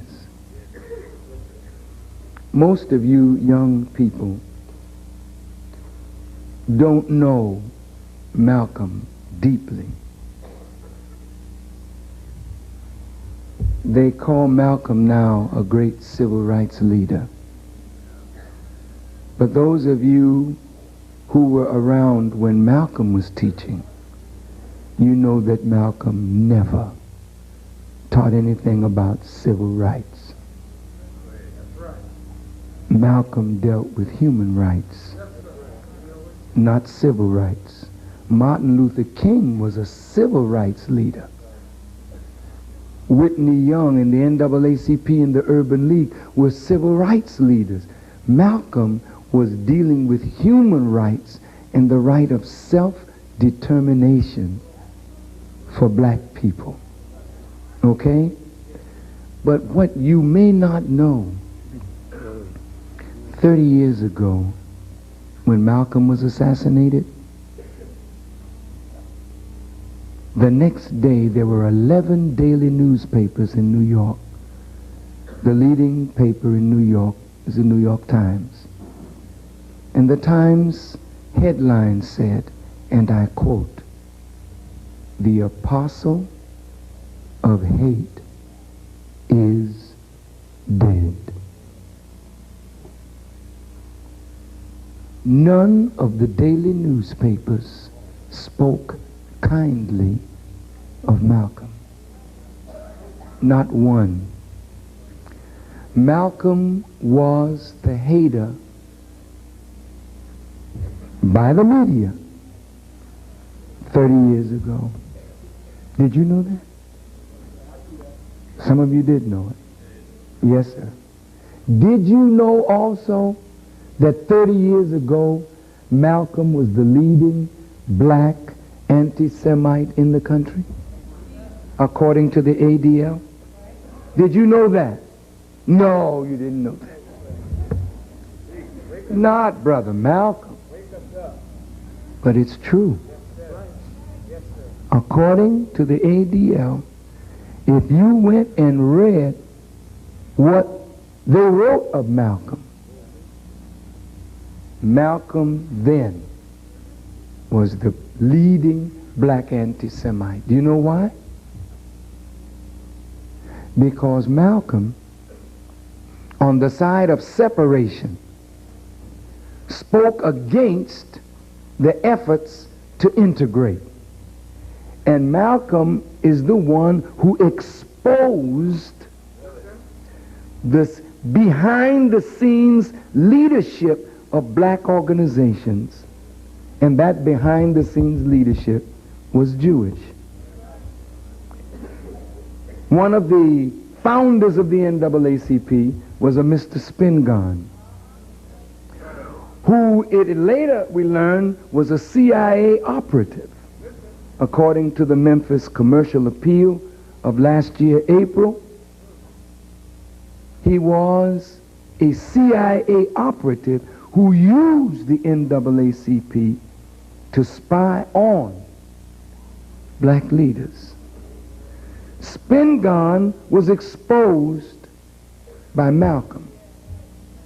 Malcolm exposed the Jewish liberals who were behind the black leaders of CORE, SNCC,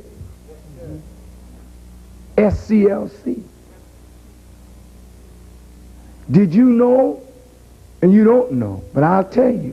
The first time I ever saw a book called The Protocols of the Learned Elders of Zion was when Malcolm X put it in my hand. I read it, but I wouldn't teach from it because I never heard Elijah Muhammad quote from that book as any source that he would deal with, so I never dealt with it.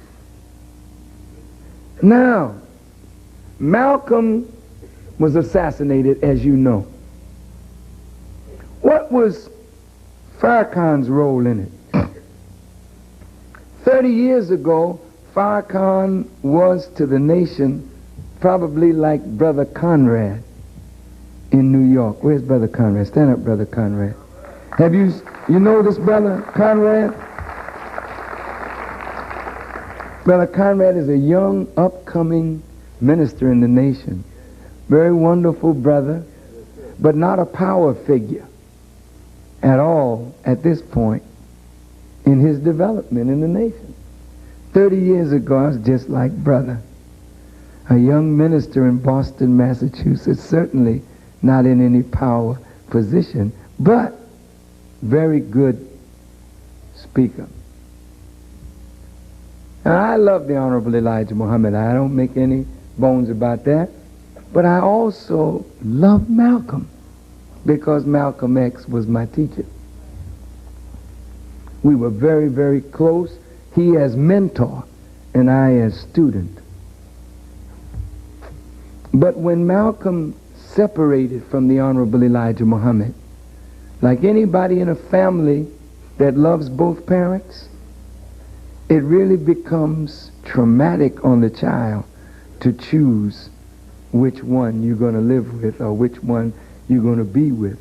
And some parents don't really understand the terrible psychological effect on the children when they break up, because you're too busy with your pain to even see the pain of your children, to understand fully the effect of that pain. Well, I say that to say that I had to choose between Malcolm, my big brother, and Elijah Muhammad, my father and teacher. And I saw Malcolm as incorrect. And so I chose to be with the teacher. Why did I see Malcolm as incorrect? If you listen to the movie Malcolm X, or you see the documentary on Malcolm, Malcolm discovered something in the life of the Honorable Elijah Muhammad, that the Honorable Elijah Muhammad had wives from among the believers. He knew this nearly 2 years before he broke from the nation. This you should know. It was a struggle with him to reconcile it, not because of wives, but there are other things that I don't think it's appropriate at this time to mention, but time will bring all of these things to the fore. But for each of you, if you're fair-minded, and I believe you are, we all claim Abraham, right, as a prophet. How many wives did Abraham have? Did you know? How many? To the best of our knowledge, according to the Quran and the Bible, he had 2 wives. One was Sarah and one was Hagar. Who was Hagar? She was Sarah's handmaiden. Do you know what a maiden is? A maiden is a virgin. And this handmaiden served Abraham's wife Sarah. But Sarah was barren. She didn't have children. And Abraham went in to Hagar and she produced him a child. According to the Bible and the Quran, Abraham put Hagar out in the wilderness with her child. If you were back there judging Abraham, you wouldn't think he was a righteous man or the friend of God. But as a Muslim, I can't speak for any other faith tradition in this juncture, but every Muslim who goes to Mecca to perform either Umrah or Hajj has to run between the hills following the path of Hagar. I don't know any Muslim who really has questioned why we follow the path of Hagar and not the path of Sarah. But every Muslim has to run between those hills. Is that right? If you perform Hajj or Umrah. Well, it's a deep discussion, which this is not the place for. But my point is, God wanted Sarah to be at home with Abraham to serve a purpose that she served, but Hagar in the wilderness was to serve another purpose. A woman that is under the protection of a man sometimes will never know what she's capable of because she's so dependent on that man to provide, to maintain. But that woman who went out in the wilderness didn't have no man to look to. So she had to look to the same source that Abraham looked to, and she found a unique connection to the God. So it was Hagar, God, and Ishmael. In some accounts, it's Hagar, Isaac, and God. And that's the way it is today with us. It's the woman, God, and the child. The man is hardly ever involved. She was to serve as a sign of Mary running in the wilderness with the baby Jesus. And you don't find Mary with no man as her protector. She flees out of Palestine into Egypt that the scripture might be fulfilled. Out of Egypt have I called my son. Those of you who are Christians and those of you who are Jews, every Jew honors David and every Jew honors Solomon. How many wives did David have? Or is that any concern to you?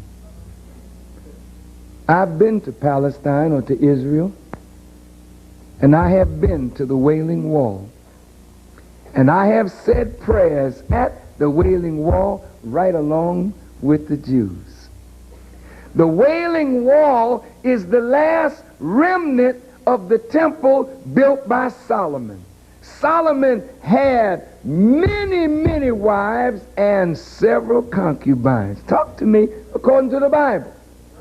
But that don't stop you from being at the wall saying your prayers, does it? Come on. No.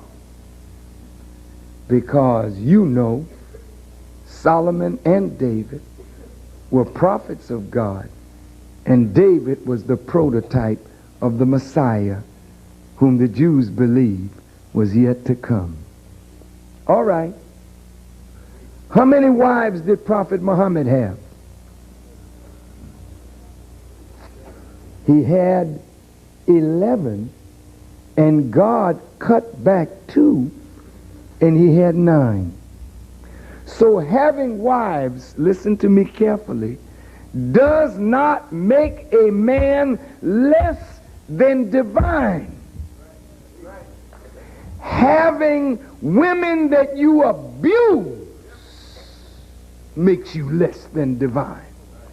Now here's the problem. Malcolm knew that Elijah Muhammad had wives. I didn't know it. I was one of the young Muslims struggling to remain faithful to my one wife. Do you know what it's like to be in an adulterous society?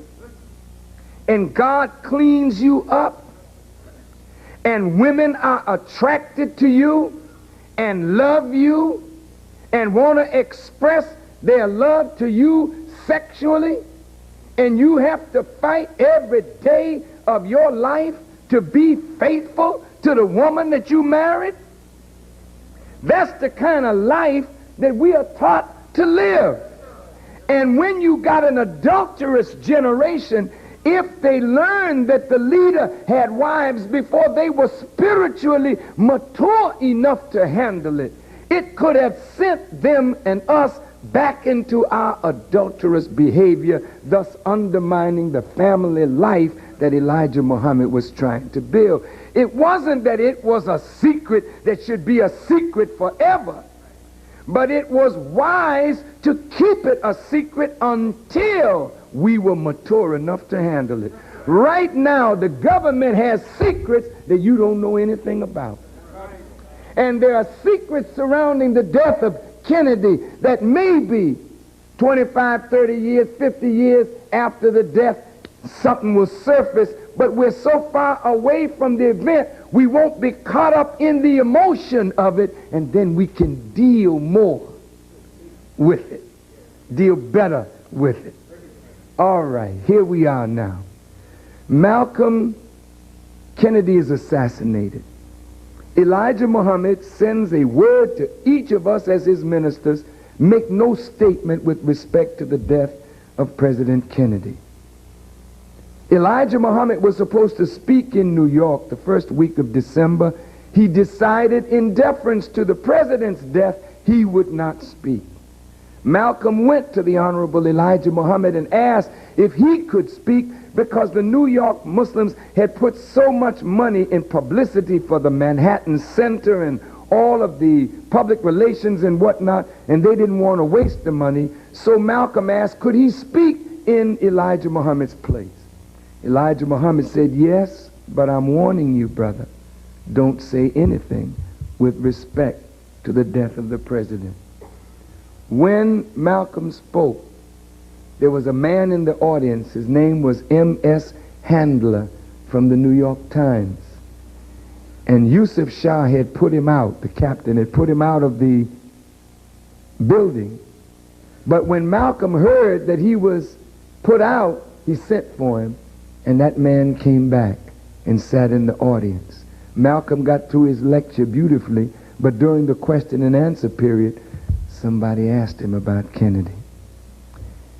And he, if you study his history, in '63, he was on Kennedy in every speech that he made. And so it was like he'd gotten into the habit, and all of a sudden he was on a roll. And he started talking about chickens coming home to roost, with reference to Lumumba, with reference to Diem in Vietnam, with reference to the governmental plots to assassinate Fidel Castro and other leaders that the CIA had assassinated. So he said, I'm not sad when chickens come home to roost. Actually, I'm glad. So subtly what he was saying was he was glad that the president was assassinated. True or false? Now you have a person who is a leader breaking organizational discipline. And when you build organization, brother, no one of us is more important than the mass or the organization. So even though I'm popular, or Brother Khalid is popular, or Brother Conrad is popular, if there's an instruction that comes to them and they violate it, then notwithstanding their popularity, they have to be disciplined. For the sake of what? Organization. And that's why black people don't build effective organizations, because we bend the rules for some and we tighten them for those that we don't like, and before you know it, we become enemies of ourselves and bust up all of our organizations. Do you understand? The Nation of Islam was the most productive black organization in America because of our discipline. And we are that today. Now, when the Honorable Elijah Muhammad disciplined Malcolm by silencing him, he didn't put him out of the mosque. He silenced Malcolm. This next Sunday, I was the one that came to New York to teach for Brother Malcolm. At the end of my lecture, Malcolm came to the mosque, picked me up, and drove me to his house in Long Island. And Betty, who was marvelous cook, and little Attila, I think Kubila was born at that time, were there, but Malcolm and I were in the dining room by ourselves. Betty served us. And during the dinner, Malcolm began to talk to me about the domestic life of Elijah Muhammad. And he said, I'll get the sisters on the phone and make them bear witness to the truth of what I'm telling you. He said, if you want. I said, that's not necessary. After the meal, he said, well, what do you think about what I told you? I said, I think that there's no God but Allah, and Muhammad is his messenger. On the way back to LaGuardia Airport, he said to me, brother, don't tell anyone what I've told you. And I said, no, brother, I'm not going to tell anyone but the messenger. Because now, what you're saying to me, I have to report. See, one of the things, what a man's called a snitch. But let me just say this. You know, this is my son. This brother here. And all his life, I've told him, I'm with you as long as you're right. A Jewish person in this audience, if my son offended you and he was in the wrong, I would never take his side in wrong, even though he's my son. And that's what builds character, integrity, and better human relations. It's not my clique, it's not my faith, it's what's right. Now, Malcolm is my teacher. But between Malcolm and me, there is a law. And that law is what made us brothers. Once he offends the law or I offend the law, in order to protect the righteousness of the group, it is our general orders that each one of us as soldiers have to follow. And that is to report all violations of orders that I am instructed to enforce. And let nobody make a nuisance on or near my post. So when I talk to you, you and I are brothers, but you can't just say anything to me that is disruptive of the unity of the whole. Then what you say, you have to stand up to that. And that's how the nation survives when all others fall apart, because we are forbidden slack talk against each other or against those in leadership. It's very clear. So the next morning, I get up. No, I didn't get up. Malcolm woke me up. And he said, brother, I wish you would give me time to get a letter off to the Honorable Elijah Muhammad explaining why I told you what I told you. I said, brother, I don't like to get in between two powerful men. I said, it's going to take me some time just to get my head together to write the letter. So if in that time you can get your letter off, that'll be fine. We hung up the phone. I went and started reading the Quran. And I just happened to open the Quran to the 33rd surah or chapter, in which it deals with the domestic life of Prophet Muhammad and what the writers had condemned him on in terms of his life. I called Malcolm back. I said, brother, I saw something and I'd like to discuss it with you. He said, come on over. I flew from Boston to New York. Malcolm met me at the airport. And as God is my witness, these are the words. I told Malcolm what I read in the Quran and that it could be used as a defense for the Honorable Elijah Muhammad's domestic life. And Malcolm's words to me were, and I quote, he said, I already know that, Brother Louis, that's the way he called me. He said, but you can't handle that. You leave that to me. I'll handle it. I said, yes, sir. Got back on a plane and went back to Boston. My point is, Malcolm knew how to defend his teacher, but once he was set down, his anger overpowered him. And then Malcolm said his teacher had babies from his teenage secretaries. To us, that was slander, because we knew that he knew better. So he incited us to anger with him, and that's a fact. And some of us in our anger would have hurt Malcolm. And that's the truth. We are like you. You love your mother. You love your father.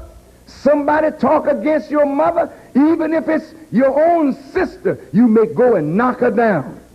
Well, the Honorable Elijah Muhammad was more to us than a mother, more to us than a father, because he put life in us, took Malcolm from a prison cell, and never reminded Malcolm of his past, and gave him a platform that Malcolm became known to the entire world. So Elijah Muhammad felt betrayed. We felt betrayed by Malcolm. So we lashed out at Malcolm. Elijah Muhammad told us, leave Malcolm alone. And as an obedient student, no matter what we felt, it was our duty to obey the leader. But do you remember, my Jewish friends, when Absalom rose up against David? Absalom was David's son. And when David sent his captain Joab out to fight his own son, what were the instructions that the king gave to Joab? He said, if you capture my son, don't take his life, bring him to me. When the battle was waged, Absalom's hair evidently was long according to the scripture. He got caught up in a tree, and when Joab got him, Joab was so angry with what Absalom had done, because Absalom had laid with David's wives in front of all of Israel. Joab was so incensed, he forgot the king's instruction and speared Absalom through. When they brought the son back, they brought him back to his father dead. And while all Israel was rejoicing, they could hear David in the tent saying, my son, my son, my son. One of the Honorable Elijah Muhammad's grandsons were with him the day it was announced on the television, Malcolm X shot dead. Elijah Muhammad said, oh my God, because Malcolm was like his own son. Yes, we were angry with Malcolm. And I, Louis, Malcolm's student, became the one who led the charge in attacking Malcolm for what Malcolm said against the teacher. But go back and read my words. Go back and read them not disjointed, but read them in context. I said everything that they said I said, but I said so much more. I said Malcolm was worthy of death. I did say that. Why did you say that, Farrakhan? Because to me, Elijah Muhammad was a man good for all black people. And to destroy that man's leadership is to keep the masses of black people spiritually blind, deaf, and dumb. That's like sentencing all black people to death by affecting that one man from our vantage point. And that's why I said he was worthy of death. And then the next sentence I said, and he would have met death if it were not for his teacher's faith in his God. They don't say that. They just leave it in that little cut-off section. See, they got a plan, and I want to expose the plan, and then y'all can go home. It's all right. You ain't pay. And I know you got class tomorrow, but you ain't got a better class tomorrow than the class you got tonight.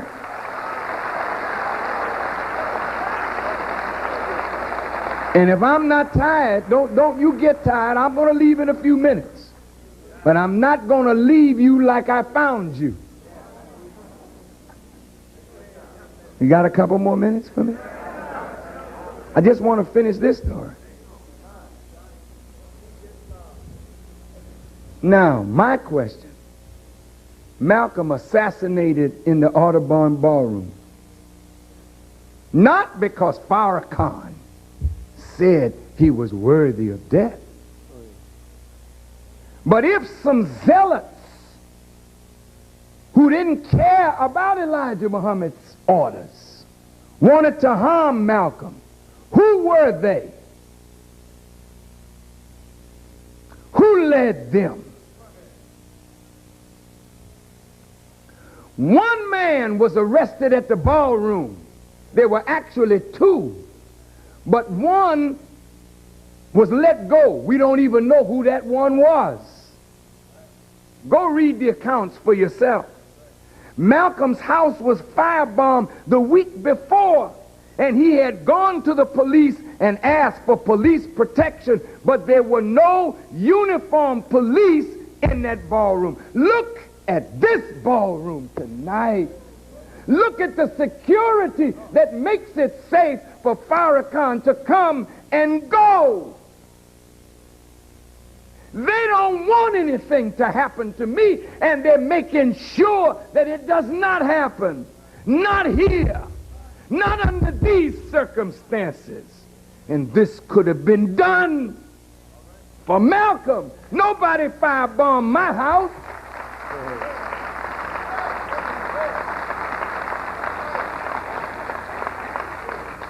You can't leave the government out of this. There's a scripture in the Bible that says, where two or three are gathered together in my name, there I am also with you. That's about God. But that's also about the FBI. Where there are two or three of you all gathered, one of them is an agent. So anything you talk, they're going to know it. They had that many agents in black organizations. And all of you that lived through the 60s, you know that.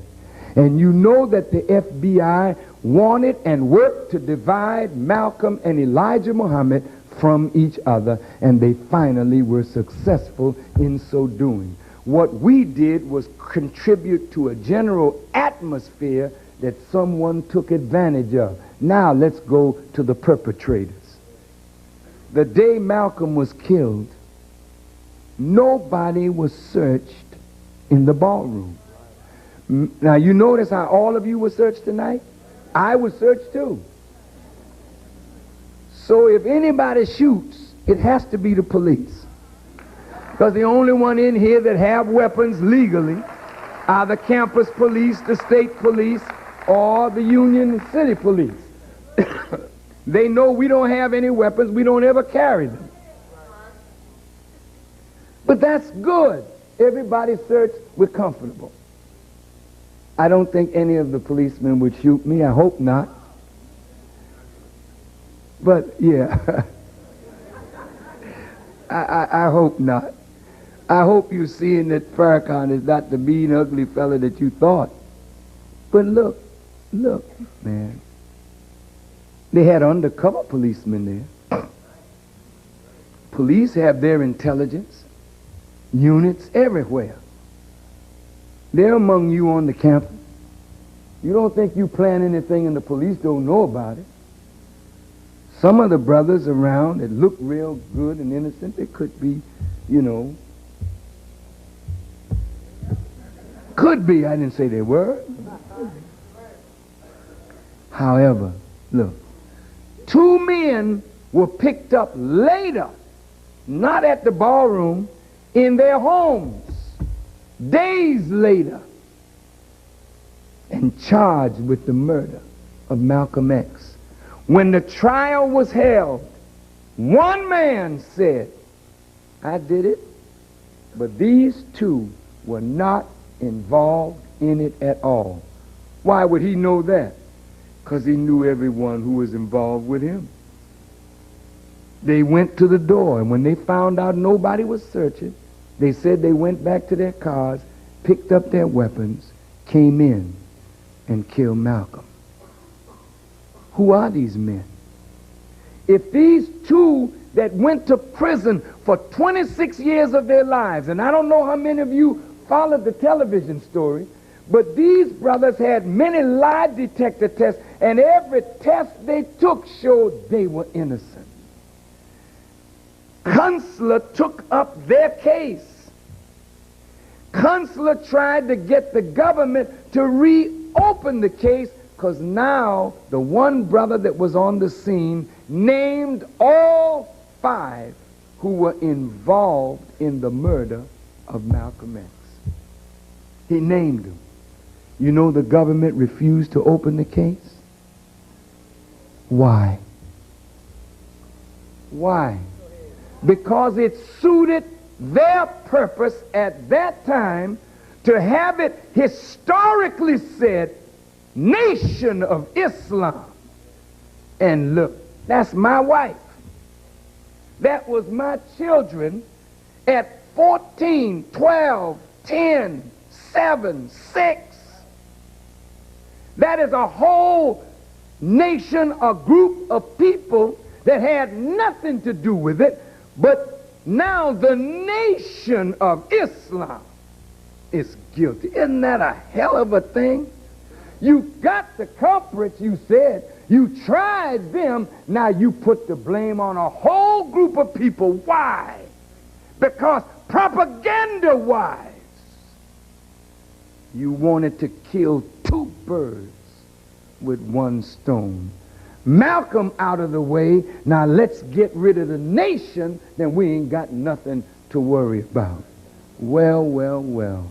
Check this out.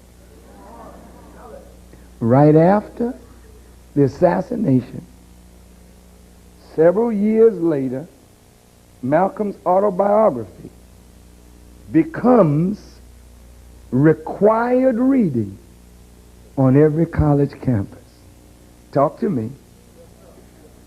Not Du Bois, not Garvey, not none of the other great black thinkers. Not that Malcolm was not a great thinker, because he was.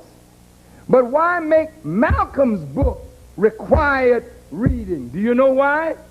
Because the last chapter of that book condemns Elijah Muhammad, who survived Malcolm. Malcolm dead, Elijah alive, the nation alive. We still gotta kill that second group.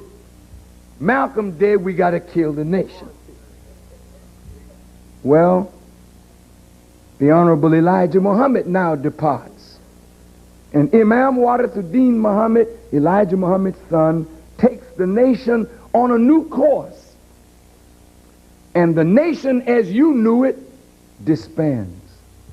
Is gone. And in 1977, Louis Farrakhan, with one other brother, decide we're going to try to rebuild the work of Elijah Muhammad. The government probably laughed.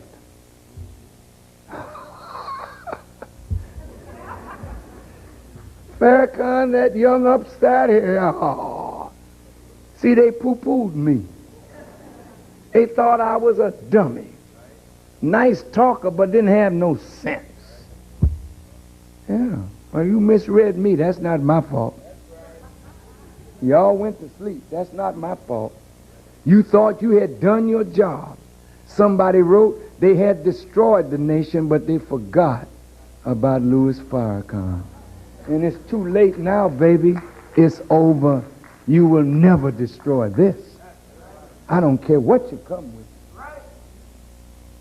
I did my job right, under the right guidance. And when I decided to rebuild this, I went underground for 7 long years.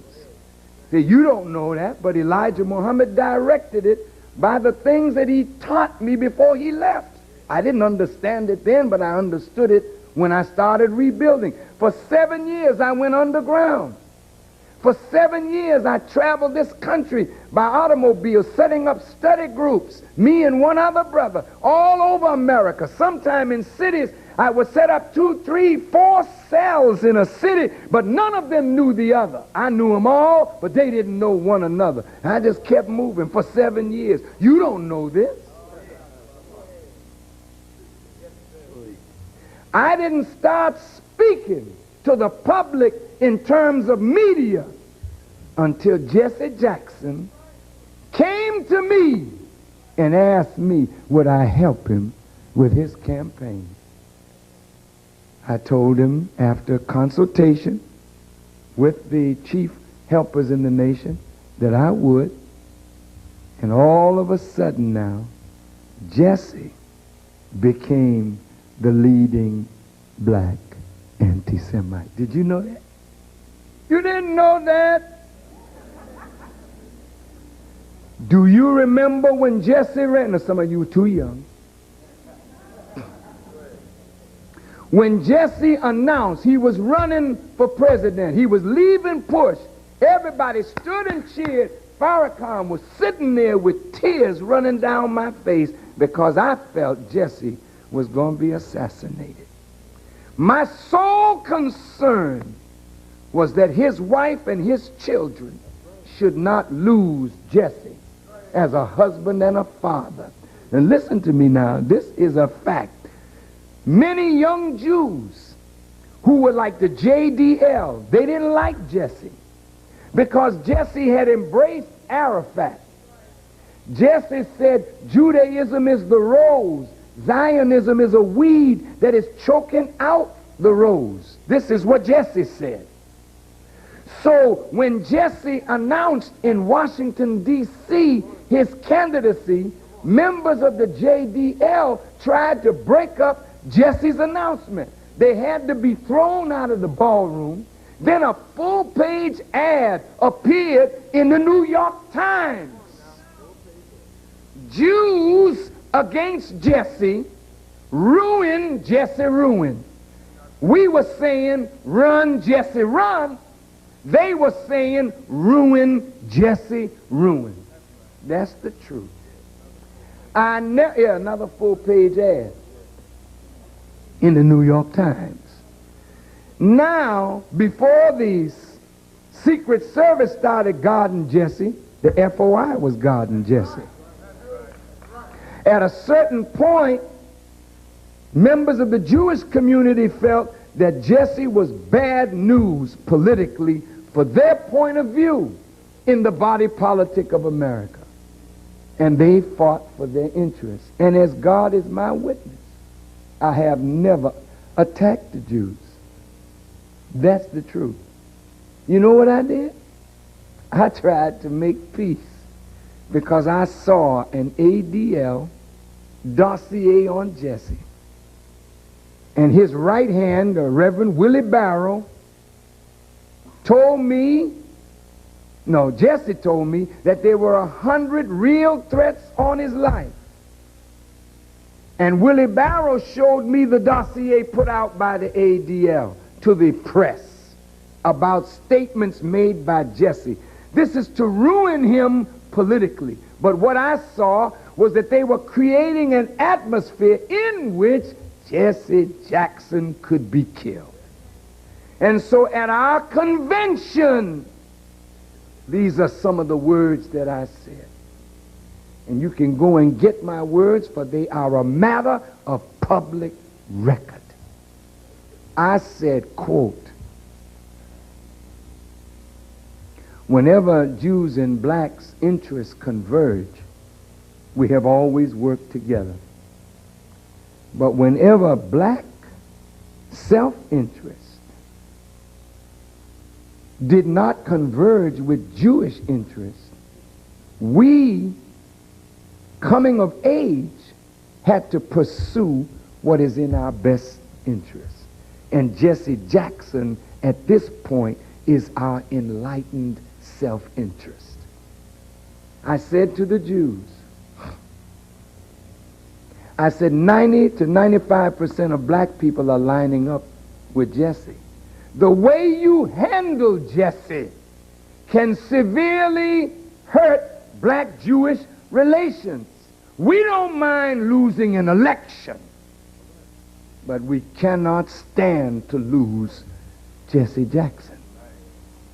I said we are tired of feeding our leaders to white America like raw meat to wild beasts. I said, and if he is killed, He'll be the last black man that you kill. I said, now, wait. I wasn't threatening. I said, we don't carry no guns. That's the next part of it. I said, but Jesse is on a mission from God. And if you harm him, not only will blacks rise, but God himself will retaliate. The next day, Rabbi Schindler and Nathan Perlmutter were talking on radio in New York, and Farrakhan was called a black Hitler. That's how it all got started. Now, when you call me a black Hitler, that's like calling me nigger or worse. Well, I'm not Brother Lay Down. I fight back. So I came back now defending myself. I said, well, here come the Jews. They call me Hitler. I said, well, that's not a bad name. I said, Hitler rose Germany up from the ashes of her defeat after World War II. That's the only way you can compare me with Hitler, is I'm trying to raise my people up from the ashes of slavery. I said, but don't compare me with your wicked killers. And when they asked me in a press conference, do you call Hitler great? I said, yes, he indeed was great, but he was wickedly great. The next day, New York Post, Jackson Powell hails Hitler. See? So it's on now between Farrakhan and the Jews. But really it ain't me and the Jews. It's all about a political climate that they don't want Jesse to be successful in. Once Jesse's out of the race, it's over, it appears to die down. But every time Farrakhan goes out to speak now, here's some Jews outside marching saying, who do you want? Farrakhan. How do you want him? Dead. Farrakhan not going away. Farrakhan getting stronger every day. Now wait. I'm going back to Malcolm. I know you're tired. I know you're tired. I know you're tired. I know you're tired. And it's all right. You know, it's all right. But I just want you to know, brothers and sisters, that when they raised Jesse up against me, they wanted to pit Jesse and I against each other, and it didn't work. Jesse did not have sufficient strength in the black community to be used like that, and Jesse was not willing to be used like that. So what are they going to do now?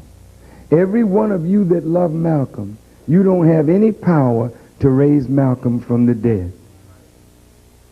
Whenever a body is exhumed, somebody in high authority has to do it. And have you noticed? I know you didn't. Because really the Bible calls you sheep, and you really are like sheep. Somebody pulling strings and you don't see the strings. You're just moving and you think you're moving independently, but you're not. You're being herded. Now, every one of you that love Malcolm, that have a picture of Malcolm on your wall, your love of Malcolm is sincere. Your desire to honor Malcolm is sincere, but you don't have the power to make Malcolm an icon in the eyes of the public. You don't have that power. Somebody else determined, since Farrakhan was getting more and more popular every day, we got to raise Malcolm from the dead. Now check this out. Now check out what I'm saying. In leading newspapers and magazines across the country, you started getting long write-ups about Malcolm. Huh? So Malcolm mania was beginning about 5-6 years ago or better. They started writing articles, just placing them in major magazines. Then talk shows began. People began talking about Malcolm. Now, I'm going to say this to the Jews who are present. This is not anti-Semitic. It's just a fact. When Henry Ford wrote his book on the international Jew, and the stuff that Henry Ford said, Jews stopped buying Fords. They felt that to buy a Ford was traitorous. Jews didn't buy Fords. Ford bowed down and recanted. Isn't it true? That's right. He did. But I don't know whether Jews then started buying Fords. Ford is still a great power in the industrial world, but Jews never liked him for what he said, and they never supported him. I'm using that to say this. If 30 years ago when Malcolm died, he was the apostle of hate and the leading black anti-Semitic, who cleaned up his image and for what purpose? I had a meeting with several rabbis. Irv Kupcinet of the Chicago Sun-Times, Rabbi Shalman, Rabbi Marks, the president of the synagogue, and an Irish Catholic named George O'Hare, my son, myself, my chief of staff, my wife, and my chief of protocol, and the supreme captain of the Nation of Islam. We had dinner at the rabbi's house in reciprocation for the dinner that he had at my house. When I got to the rabbi's house, the press was there asking me that I had to apologize. Mr. Walter Jacobson of Fox Network. When I got on the inside, after dinner, Rabbi Marks said, I don't want you to think this is a love feast. If anything, it's tough love. And he pulled out a paper and he ran down a list of what I had to do in order to make peace with the Jews. I'm telling you what they told me. Now listen to these words. 1, Farrakhan, you can't just say one or two good words, play the violin. We got to have a history on you of words and deeds over a protracted period of time. 2, this book, Secret Relationship Between Blacks and Jews. It is a great calumny against the Jewish people, and we want you to disavow this book. 3rd, he said, you're a very talented, brilliant young man. He said, we want you to go down in history as a friend of the Jewish people. Nobody who is considered anti-Semitic has ever been written of well in history. And if you will do all of this, listen to the words, we will clean up your image. Did you hear me? Brother Chief of Staff, is that what they said they would do? Son, is that what they said they would do? Exactly what they said. They're going to clean up my image, which means they dirtied my image purposely. And now, in order for me to be in with them and deceive you and be a flunky, they will clean up my image. To hell with you.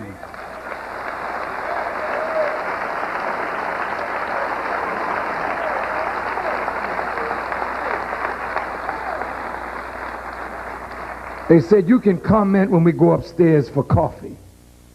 I couldn't wait. I said, quote, I said, there's more evil on the part of your people to us than our people to yours. So maybe if there's going to be any relationship, we need a history on you of good words and good deeds over a protracted period of time. So as far as this book is concerned, I'll denounce it in the morning because I want nothing false attached to my name. I said, but we didn't write the book. We quoted your scholars, rabbis, and historians. So I will denounce the book if tomorrow morning you will stand up and denounce every scholar, rabbi, and historian that we quoted as a liar. I'll denounce the book if you do that. You haven't heard them say anything. Third, I said I would love to be your friend. That's why I'm in your house. I said, but if being your friend means I have to compromise principles of truth, then yours is a friendship I don't need, and yours is a friendship I don't want. I'm telling you what I said. No. I said, now if you come against me, because I knew what was about to start, if you come against me, I said, I'm going to be the winner. Wait. I said, as long as I'm with God and standing on truth, I'm going to be the winner. I said, and if you incite the government to come against me, I'm going to be the winner. As long as I stand with God and stand on truth. And that ended the meeting. Now, Khalid comes to Kean. I meet with the CBC. We form a fragile but powerful beginning because the problems of black people are more important than our differences. So we should come together and sit down, agree or disagree, but our people's problems have to be solved. And the members of the ADL hated the fact that the civil rights leaders were accepting Louis Farrakhan. And they took a calculated risk. Khalid came here to a university that don't nobody know about.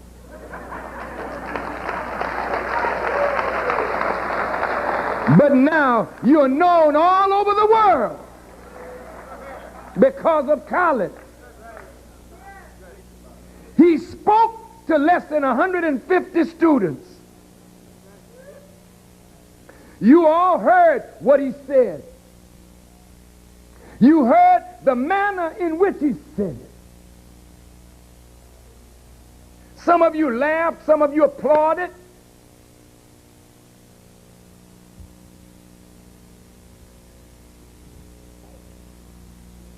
And the ADL took a calculated risk to take his words and give them a national and international platform for one purpose alone, and that was to break the bond between the Nation of Islam and the Congressional Black Caucus and so-called mainstream black leadership.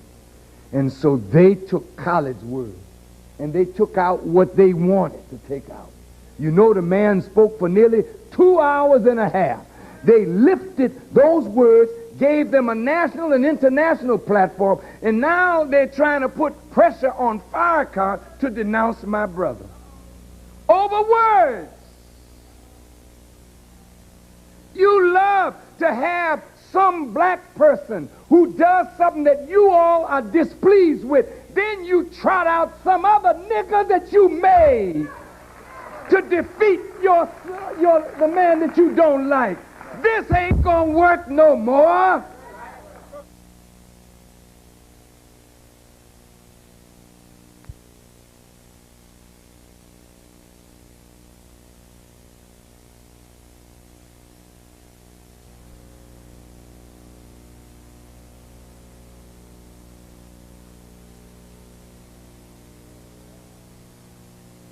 This ain't gonna work no more.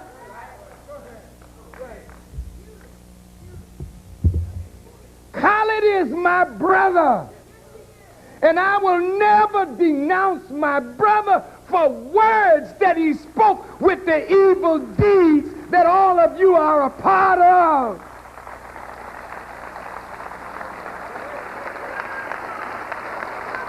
Khalid didn't start racism. Khalid didn't start bigotry. Khalid didn't start hatred. Khalid didn't start antisemitism. That's your thing.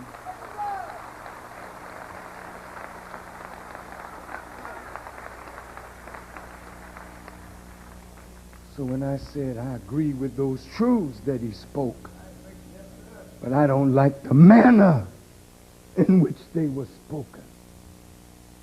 I don't like to see somebody call a Jew a hook-nosed person.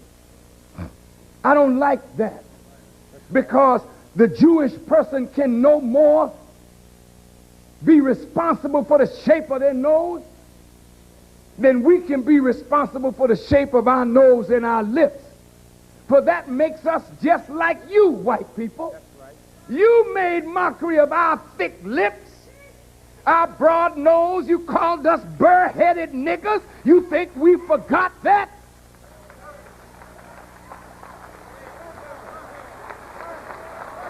You made mockery of us.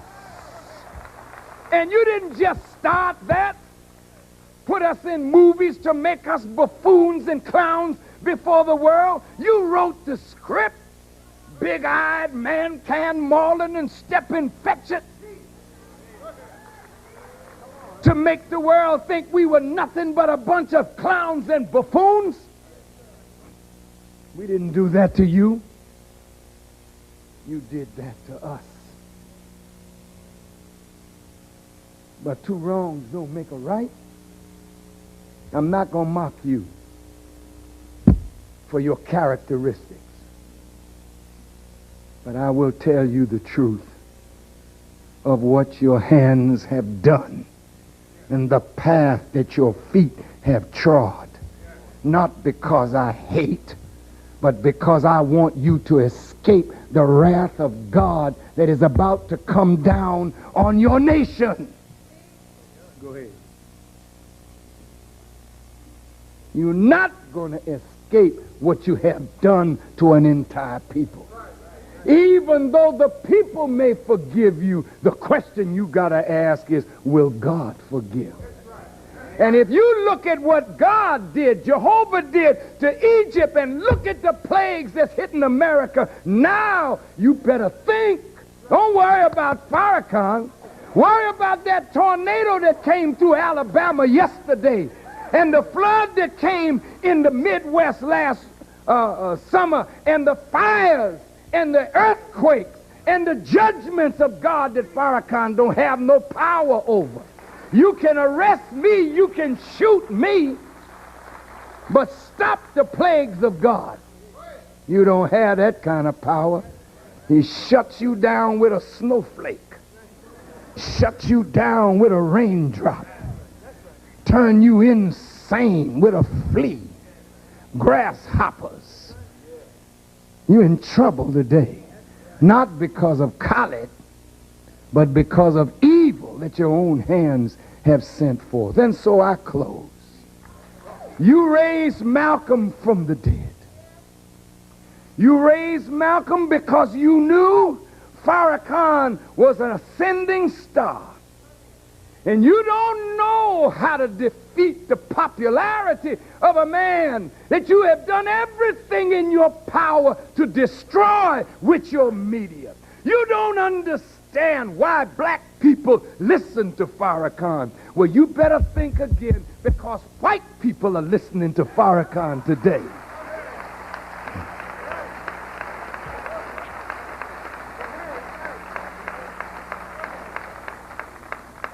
I talked about Henry Ford because if a Jew would not buy a car made by a man that they knew or believed was anti-Semitic and had power to work against the Jews, we don't have no power to stop them. God does. Look, brothers and sisters, then I ask you, who cleaned up Malcolm's image and for what purpose? If on the day he died, he was the apostle of hate, and that's what you all in the media called him, and he was the leading black anti-Semite, and that's what you in the media called him. Who am I today by that same media? Who do they call me? Come on. He's the apostle of hate, isn't he? He's a black anti-Semite, isn't he? Well, I am today what Malcolm was yesterday. And the same people that dirtied Malcolm's image are the same people that dirty mine. Only they cleaned Malcolm's up, but they promised me that if I played ball, they would clean mine up. Well, you don't have to worry about that, because I ain't going to play no ball with you. Not if playing ball with you sells out my people and sells out the poor of America. I won't do that.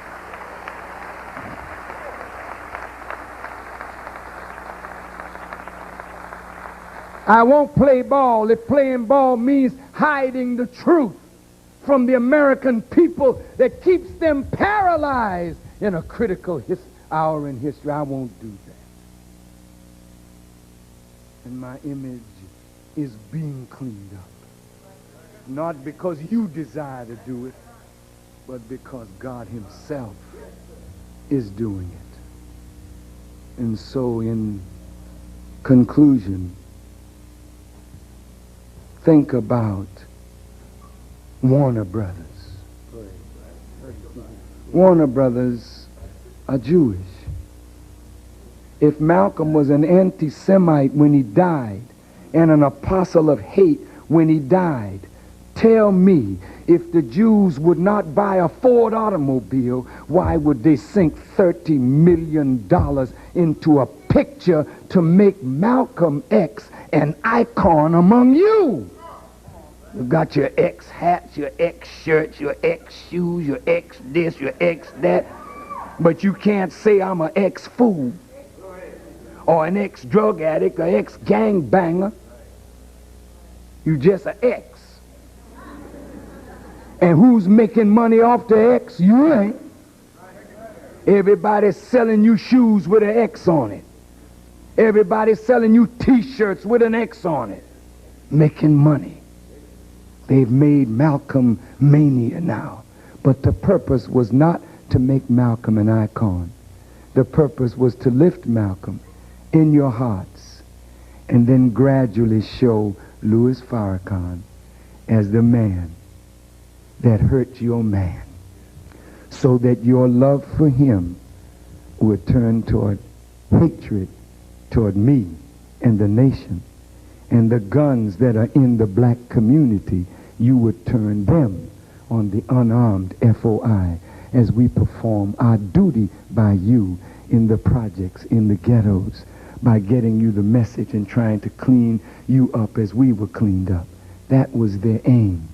And so when I came to New York and 25,000 people came out and paid from $10 to $100 to get in, and I ain't no rock star,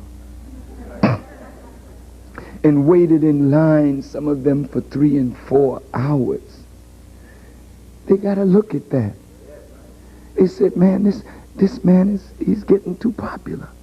I came back a month later, and 12 to 15,000 black men showed up at the Armory. The line was from 142nd Street and 5th Avenue, they tell me, all the way to 149th Street, going over the bridge to the Bronx. Here's black men lined up to come in and hear their brother. And 7,000 were turned away. And they looked at that and they said, oh my God, what is Farrakhan doing? I went to Boston.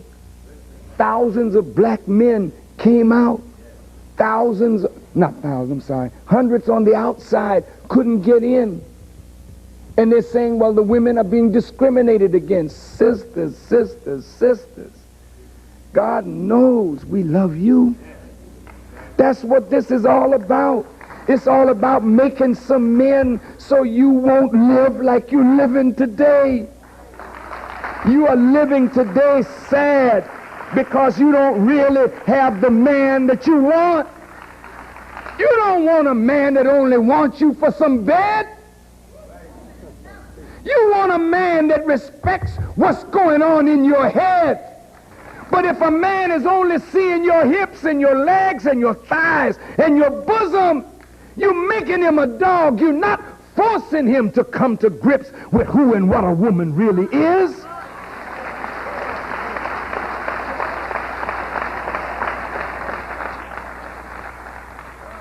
We're not discriminating against you. We love you. And what we're trying to do is take our brothers. Every one of these men in here are great men potentially. They all have what it takes to make any woman in this audience happy. But the hood in man, manhood, the hood, meaning the knowledge, has to drape their head in order for them to have the real power again to be the men that you would admire and love again. And that's what we wanted to do, get the men together and try to pour into their head the oil that is necessary to heal the man, that the man may go back and be the man, the husband, the father, the brother that we should be, and the protector that we should be in our community. And so we left Washington last week. 10,000 black men came out in Washington, D.C. and stood in a downpouring rain. The rain came down, the press had to run for cover.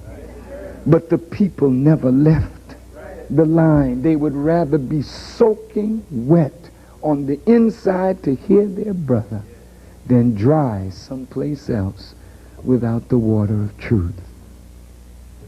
And so we're going throughout the country, calling out the black man to talk to the brother that we stop the killing of one another.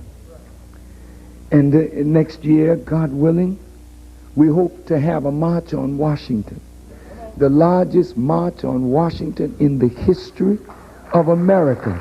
But we are asking our women to stay home.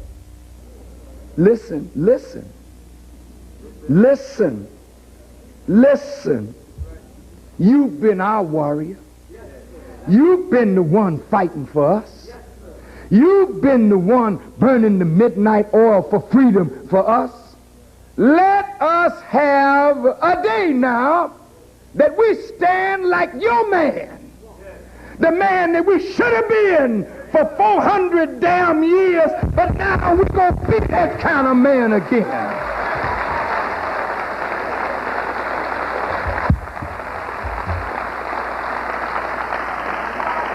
We want to be that kind of man for you, for our children. Let us do the marching now.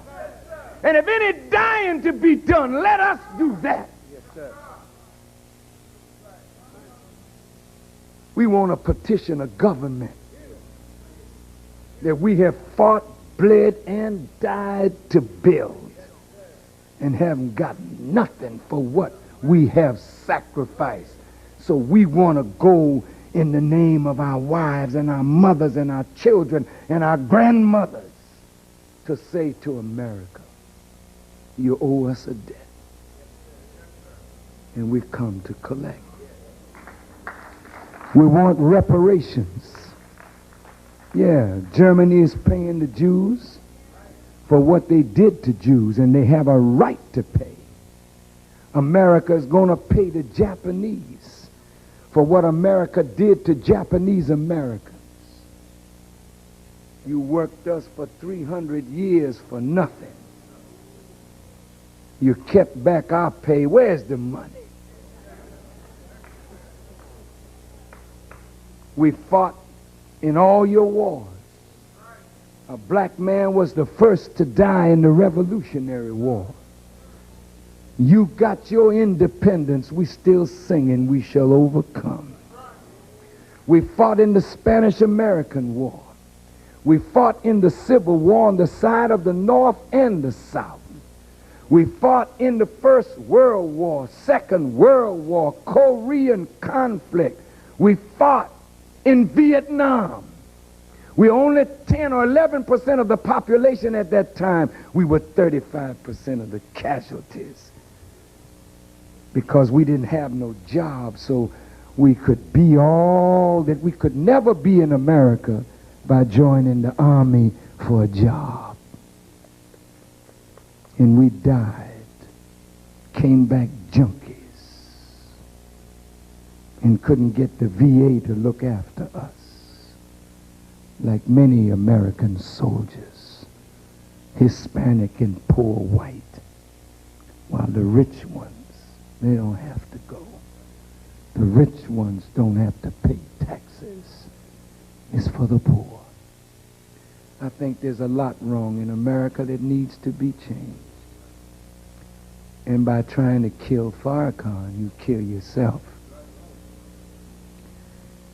I don't believe God is going to allow me to be killed. But the vicious way you're trying to link me to the murder of Malcolm is only because you're desperate to destroy me. You don't want to get me on income tax evasion. Though you could find probably something that you might want to use. But that's too easy. You want to destroy my reputation as a moral man. You want to destroy me in the presence of those who love me. But those who love me, I don't know them. I'm not out trying to win a popularity contest. So if there's love in the people's hearts for me, it is not I who put it there. It is God who put it there. And he put it there because they know that I'm an uncompromising voice for them, even if they don't agree with me in everything that I say. They know I will not sell them out. And so, beloved family, I don't want you to be dismayed. You know, it's easy to go into court and get an indictment if you control the grand jury process. If that's what you wish to do, help yourself. If you wish to arrest me, I won't fight you, because I know what's written of me and I know what's written of you and the future of us both. If you wish to make false charges and raise up false witnesses against me, do that. It's Passover season. It's the right time that you should act like this. You see, the multitudes did follow Jesus. And the same people that were opposed to him are right now opposed to us. And at a certain point, when Jesus was being effective, really effective, when he rode into Jerusalem on a donkey, which they celebrate this past Palm Sunday, and they were waving palms, saying, Hosanna. See? Jesus riding on a donkey is like Farrakhan riding to strength on the unlearned masses of black people. And black people are beginning to think, say, well, there's more to Farrakhan than what we think. Because it's not me. If a God is not with me, this is all over. Look at the power that's in this room. Look at the might of the state, the city that's outside this door. Do you think we can fight these people? You can if you just want to fight just to be fighting. But this is a power that only God can deal with. I'm not a show-off. I know what this is. I respect this. But I'm saying to you, to try to kill me is a very dangerous thing to do. Not because of me, I'm going to die anyway, but it's because of the anger of God. If you kill me, If God permits it, I feel sorry for you. Because what I said about Jesse really applies to me. You can take it or leave it. To the members of the Jewish community, I wish that you would see me as I really am. I am not your enemy. But every Jew that is present who awaits the Messiah is a man named Elijah that had to come first to restore all things. And that man Elijah would be the sign that the Messiah was on the way. Study me and study my father, Elijah Muhammad. See if we don't compare to what you've been looking for. You say at your Seder that you leave a place at the table for him.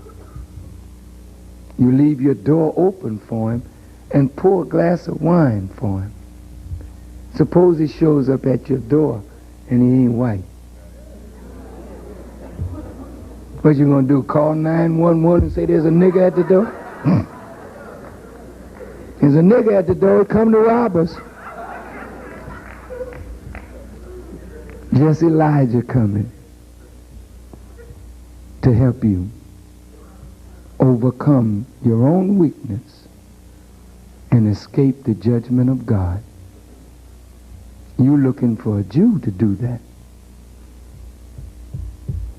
Not the Jew that you have known.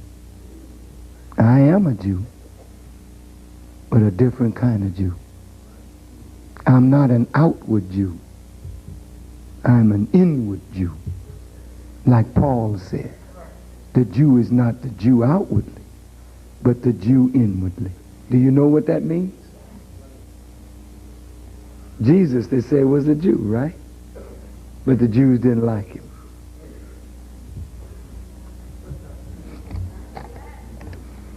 Well, you want to know what kind of Jew I am, and what kind of Muslim I am, and what kind of Christian I am.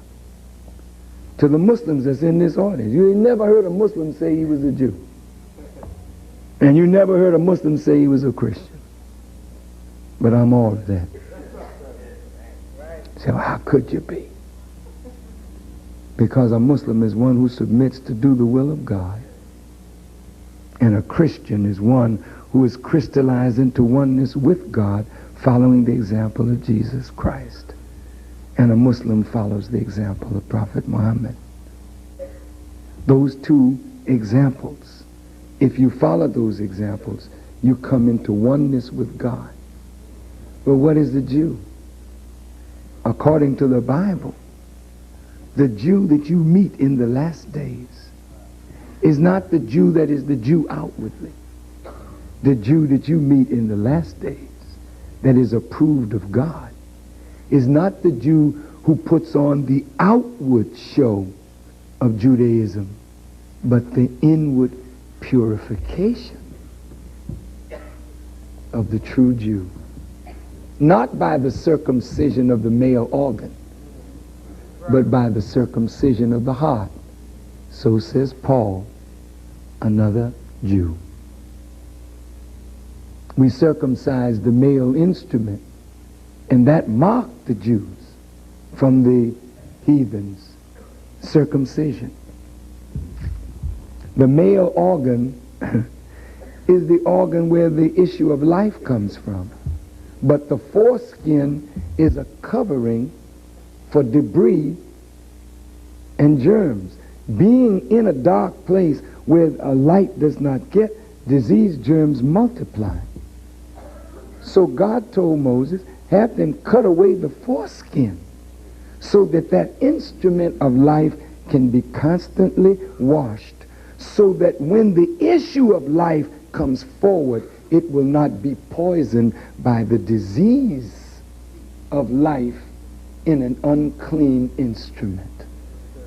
So circumcision of the male organ is absolutely necessary. Jews do it, Muslims do it, Christians should do it. We all must do it. But this is the real secret place of all your craziness and your goodness. It starts in the heart. So by cutting away the foreskin of the heart, meaning cut away that which keeps disease hiding in your heart, so that the Spirit of God can wash the heart, so that the Word of God can come through you as a purified vessel. So to the Jews who are present, it's good that the male organ be circumcised, but what about the heart? As a man thinketh in his heart, so is he. I think I am a righteous man. I don't hate. I've outgrown that. I understand it, but I'm not that. I'm trying to be a righteous man. And my thoughts have never been on your destruction. My thoughts are always on hoping that I can change your idea, your mind, your way. But like the rest of the prophets that dealt with you, I hope that I won't say my word has no place in you, and then assign you to the death and destruction that is already prophesied. You can take it or leave it. After me is either death or life. Which one will you choose? It's entirely up to you. Thank you for listening. Thank you for inviting me. May God bless you as I greet you in peace. Assalamu alaikum.